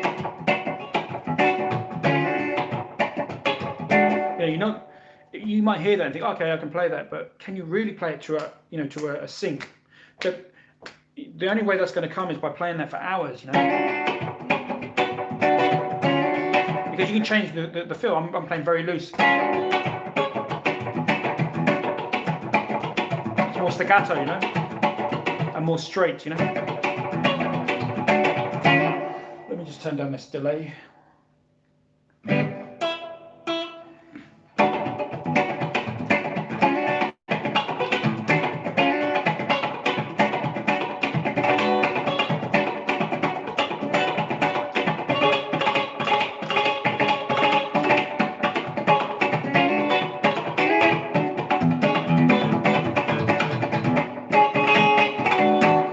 So that's another thing, is just really playing the rhythm over and over again, like it's you've got some mental problem. It's the only way it's going to come. Whitson said, I found vintage years as child of 15. Peter Green changed my life along with Kerwin and Spencer. Amusingly, I thought they were African Americans at the time. Well, yeah, they had such a great soul, especially Peter Green. But Danny Kerwin was kind of a little bit more jazzy, but old-time jazz, sort of Carl Kress era jazz, and Django and Les Paul, and then Jeremy Spencer was more of a sort of straight-ahead Elmore James sort of player. But yeah, absolutely, they were great players for the time, BMO, yeah, you've been waiting all night to know my signal chain, so we're gonna finish on that very shortly. Deja Fruda says, Stratman66 JD Simo, he's a great player. I really like him. He's a great player. Devotee of Jimmy Vaughan. Check him out, everyone. Come to think of it, Ramon and JD would be a jam. Hey man, I would love to play with JD Simo. He's a great player, great guy, great player. And also Nick from the Riff channel. Nick's a great player as well, man. Great player. Blaze, hi Blaze. I liked thin necks until I played classical. While chording is easier, room for mistakes is greater. Don't have like 12 or 3 of the same necks. Split it up. You know, have one thin neck, have one medium neck, one fat neck. You know, you don't all have to have the same necks. I'm sure, you know, a lot of famous guitar players, they have different necks, and you know, for different things, because some songs you want to get your thumb over the neck, you know, and some songs you want to play more classical style, you know. So it's nice to have a different combination of necks, you know. Spiral Architect, Ramon, what do you think of stainless steel frets? Any difference in feel or sound? Yes and no. The good thing is, obviously, they're beautiful, chimey, and they last longer, as far as I'm aware. The downside is they make the neck very rigid, and the neck needs to vibrate, and they have an adverse effect on it. So it's kind of a give and take, you know, as far as I'm aware. You know, I haven't really gone deep into it, but that's my opinion. Bertrand, you are indeed one of my best friends, you know. Merci beaucoup. Matthew, hey man, how's it going? Great to see you. Witend, as a player and a teacher, you are something of an inspiration. Please keep it up. Witend, thank you very much. Thank you. God bless you. God bless you. So what I said is I'm going to play some slide guitar. Okay, I'm going to play some slide. I did promise, and I will talk about my setup as well. So this is Old Faithful. This has been in Morocco. It's been in the Sahara Desert. In fact, there's a video on YouTube of me in the Sahara, or close to the Sahara, with this guitar. And this here, can you see this dark dirt? That is actually Saharan sand from when I was in the Sahara Desert with this guitar. And I played with the Tuaregs, or Berbers, in the desert. So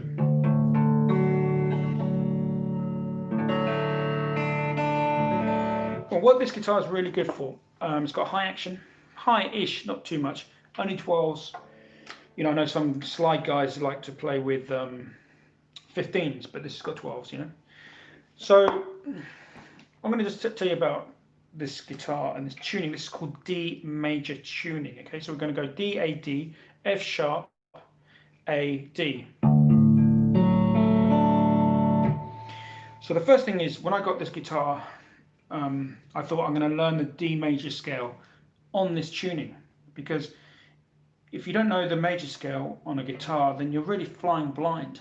You know, think about that, guys. Think about that. If you don't know the major scale, you're flying blind. Why are you flying blind? Because you want to know where the white notes are. Because on the piano, you've got white notes and you've got black notes, yeah? On the white notes, you know that you can play the C major scale all over the piano. But on the guitar, we never know that. Nobody tells us to learn it. You know, we learn guitar and then we start learning riffs, and that would be the first shape. There's my D.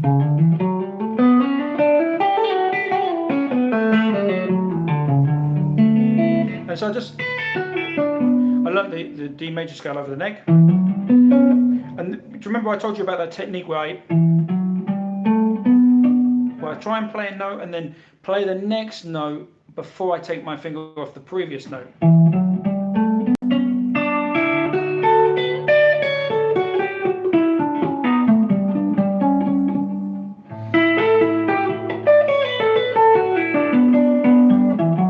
And if you've got a drone, that's a song almost.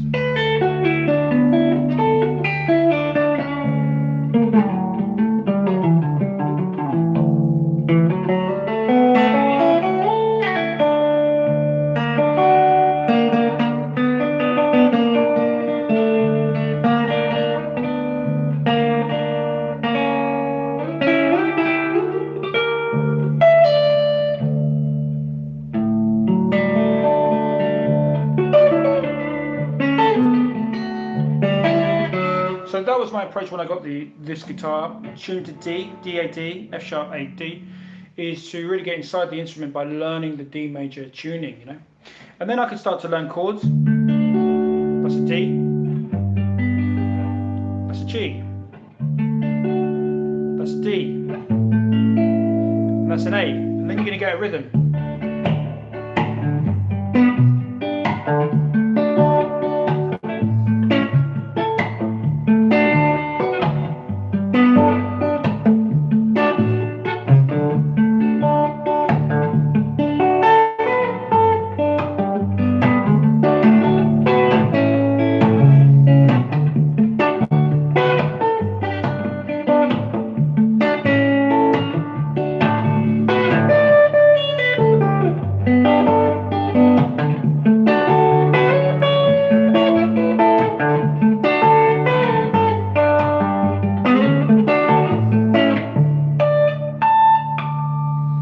so really that's my kind of approach to D major tuning. I keep it really simple, learn the D major, you know, and then you can start fooling around with it.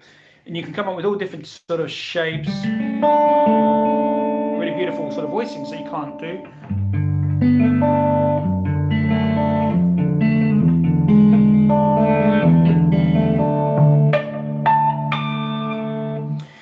And then you can put what's called a vibrato, okay, a vibrato effect. This is a vibrato. Now we can get into some really cool.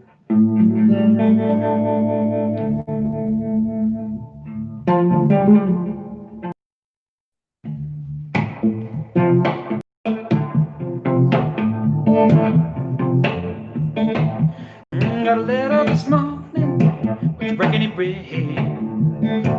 Girl, you love is dead. I got a letter this morning, how'd you breaking it bread?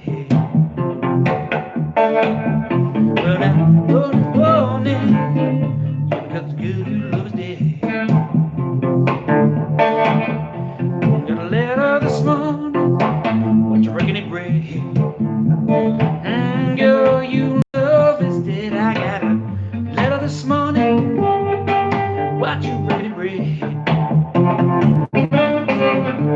And hurry, hurry, 'cause girl, you love is dead.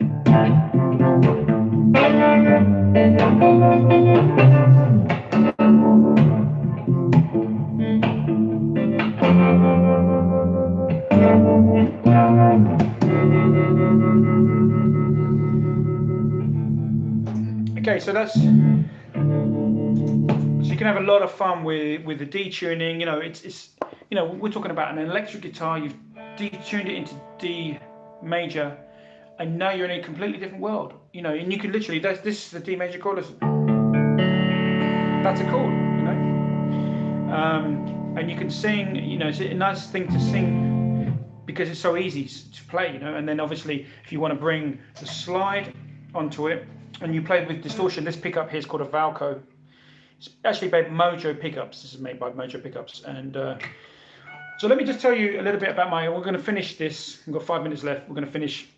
I'm going to tell you about my equipment. I keep things very simple. You know, COVID-19, we cannot afford to keep a lot of gear. We've got to sell stuff to eat, you know, because COVID, furlough is running out, all this stuff. So we're going down to basics, man. We don't need these massive pedal boards. You know, we're going right back to basics, you know. So really I have 2 rigs. I have 2 different guitar rigs. My guitars, I keep it really simple. If I'm playing standard tuning, I play 11s, always 11s. And the reason is for that is because it just seems to work on all my guitars. I'm used to it. If you can't play 11s, go down to 10s. If you can't play 10s, go to 9s, and if you can't play 9s, go to 8s. There's no importance of the string gauge. You're not going to, you know, you think about the players that play 8s, you know, Billy Gibbons and all those guys. They sound amazing. Brian May, sound incredible. So string gauge doesn't really matter so much. You know, I know Steve Ray Vaughan played 13s. You know, he really struggled playing 13s. You know, he really struggled. You know, he lost the calluses. You know. And had to do super glue and all that stuff, you know. But string gauge is not that important, in my opinion. You know, the notes are important, and the feel is more important. Know what it is and put it on all your guitars. You've got flat wounds, obviously. If you want to have one on flat wounds, that might be really nice. If I'm playing slide guitar, I use 12s. Okay, so I'm going up 1 gauge, 12s. So if you're playing 10s, you might want to go up to 11s. You know, you don't have to go to 12s. For me, 12s are really nice. These are flat wounds, so I like to play slide on a flat wound. And even my G string is unwound, okay? So that's, and I have the tuning not too high because I want to fret, I want to play fretted, and then, you know, so I'm always fiddling with the action. Pickups, I like vintage style pickups, you know, except on a Stratocaster.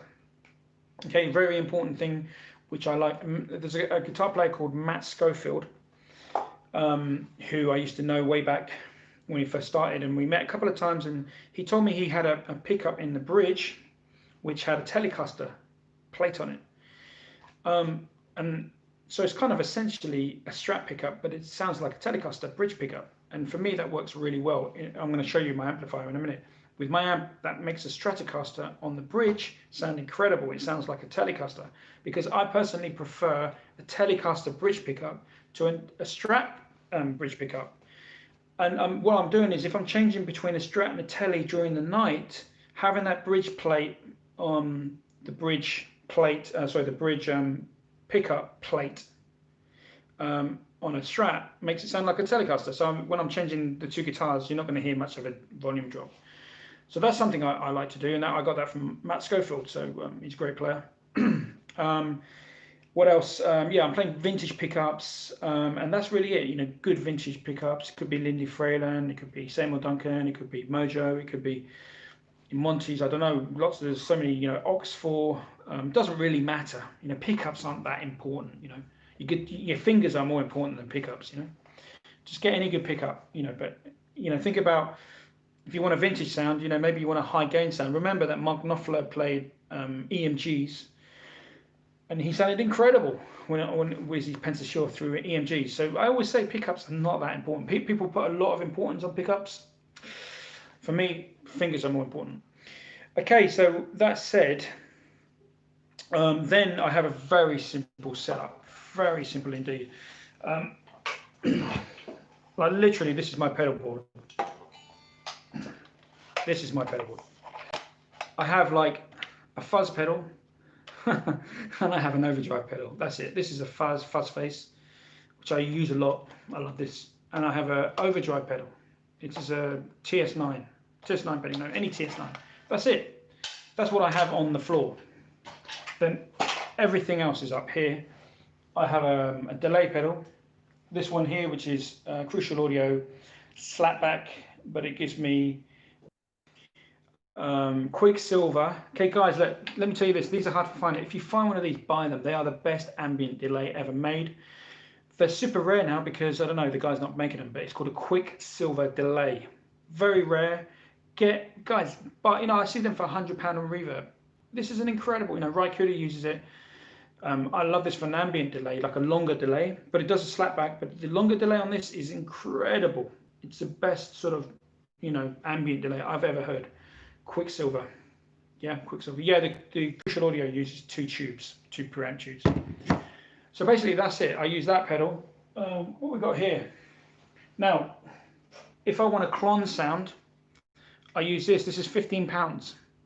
It's called, I don't know what it's called. Oh, it's called a Moskai. £15. $20. I use that. That's my clon pedal. That's it. But I never use it. It's there, you know. If I use it, well, sometimes I need it, you know, to do it for a demo or something. Then I use it. What else am I using? I've got a boost pedal here. Not on the board. This is Crucial Audio Tone Nugget. That's a boost pedal, you know. Okay, so that's it really. And then what I've got here, I'm going to bring this here so you guys can see. What have I done here? This thing here is a Reverberamo. So this gives me the vibrato and the reverb. That's it, reverb and vibrato. So reverb and vibrato and delay. This in here is a projector amplifier, which is a EL84. I've got another one which is a 6v6. So they're 2 amps, EL84, 6v6, and then we've got this thing here, which is like a Robin Ford copy of Robin Ford's amp, and then this one here, which is my main amplifier. I don't know if you can see it there. Also a Dumble style amplifier, and these two, this one here and this one, are what you call overdrive special clones. So Tommy Cougar in Sweden made them. He was the first guy to clone the Dumble amps before Two Rock. You know, Bill Crenard from Two Rock has modified these two Filmer sound amps. I've done some videos on them. You can check them out. So I've got 4 amplifiers. Yeah. So basically, when I do a concert, I take one projector amplifier, which is about 15 watts, and one Dumble overdrive special clone. Yeah, so that's my concert. When we do concerts again, if we ever do them, that's my setup. Okay, so 2 amps. One's a Filmer sound, And I use the filmer sound for the clean sound, the clean and breakup sound, and then really I only use this amplifier live for the overdrive, so I don't really use a pedal so much live. I get my overdrive from the Dumble Overdrive Special Amp. So I'm going to show you why do I like my overdrive from an amplifier. I'll explain. My first ever amplifier was an amplifier. It was a Fender Red Knob amplifier, and it had an overdrive station built into the amp, and it was called a Super 60. Don't know if you guys have ever heard of a Super 60. Fender Super 60 had red knobs on it. It's a 1x12 amplifier. That's the amplifier, my first ever amplifier I had, and I just got used to the fact that it had the overdrive built in. I didn't have to take a pedal with me to a concert. The overdrive was built into the amp. You just pressed the button on a foot switch. And I think Paul Rivera designed those amps. So Paul Rivera copied the Dumble Overdrive. That's what he used as his inspiration to make those red knob Fenders. I think Mesa Boogie were doing the same thing. But when I got the Dumble amplifier, this is a clone. It's not a real one. It's a clone. It's the same as this one here, this turquoise one, which you can see behind me. It's a 50 watt.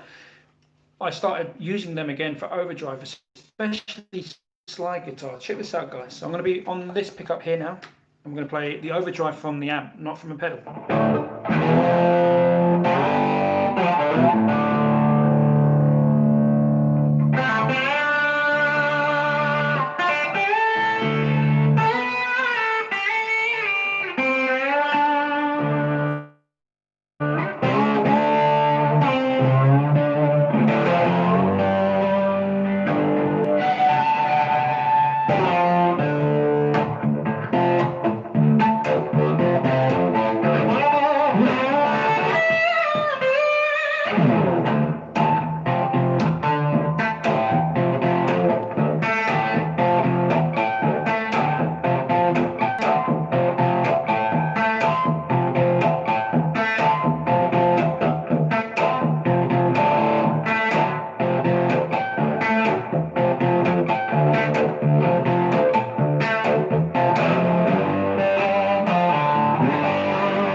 So yeah, so that's where I'd like to get my overdrive, is from the amplifier, because I don't know, it just gives me more of a sustain, more to play with. And if I was getting the overdrive from a tube screamer, I'd really need to have the amp cooking almost on overdrive, and then the tube screamer would sound fantastic.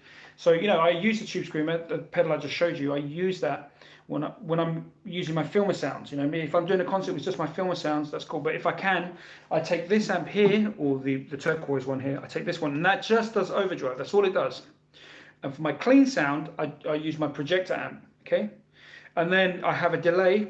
I have a short delay, which is this box here.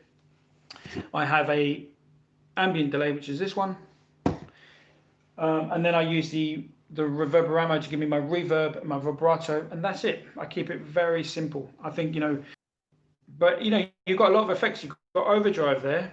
I've got fuzz, I've got vibrato, and I've got delay. So there's a lot of effects just in that kind of a small sort of thing. But really, you want to have your fingers doing the talking, and things like pickups, they matter. They do matter. They do matter, but things. Fingers are more important, and a good amplifier is more important. And a good guitar, a good guitar and a good amplifier, and your fingers, what you're playing. That's all you need. The pedals, it doesn't matter. Pedals drive us crazy. We get like a fever in our brain to buy more. We become drug addicts. With pedals. It's actually.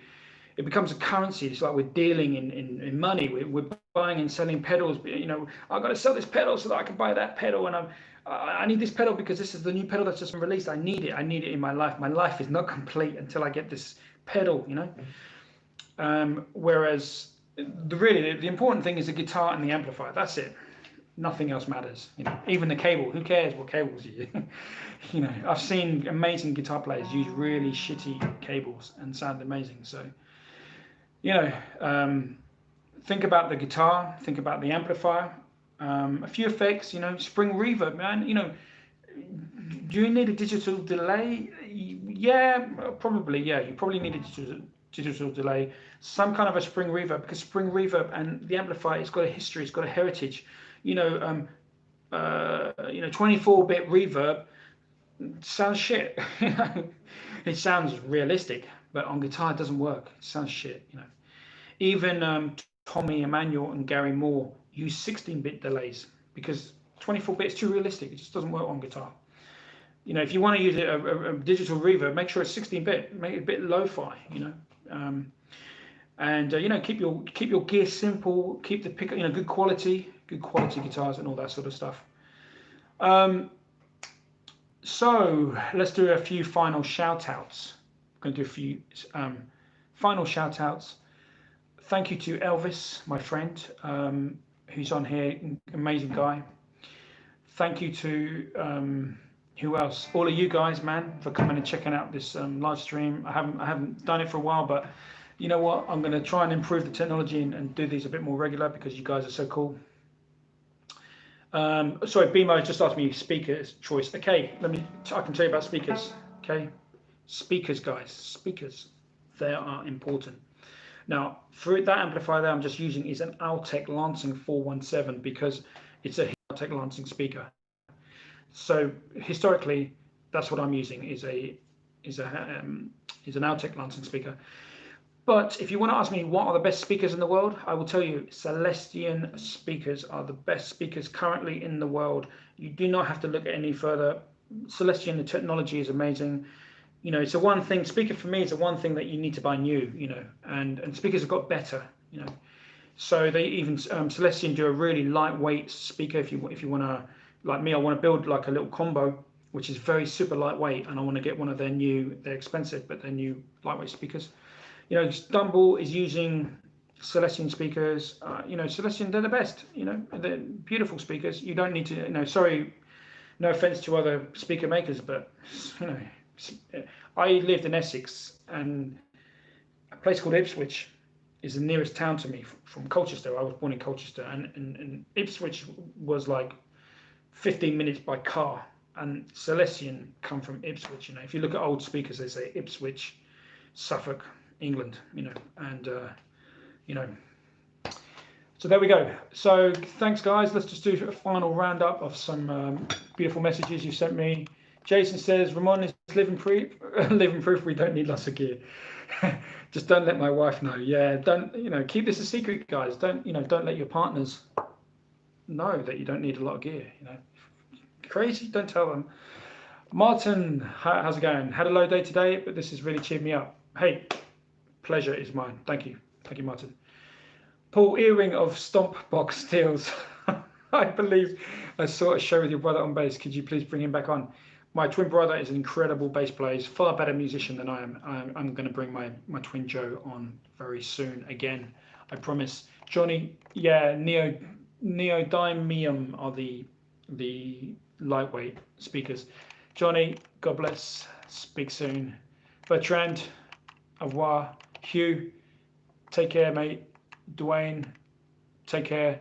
Matthew, am I watching Crossroads? Yes, you are, Matthew. You are watching. Take care. Who else have we got here? Deja Voodoo, take care. Everyone else, Kevin. Yeah, coffee chats maybe back soon. Thanks. Thanks. Cheers, mate. And Bill, thank you so much. Gary, take care. Blaze, take care. See you all soon. Be healthy. Get plenty of rest, guys, and play guitar. Play some guitar. It's like meditation. It's food for the soul. And you're meditating. When you're playing guitar, you're meditating. You're not thinking about all the stresses in life.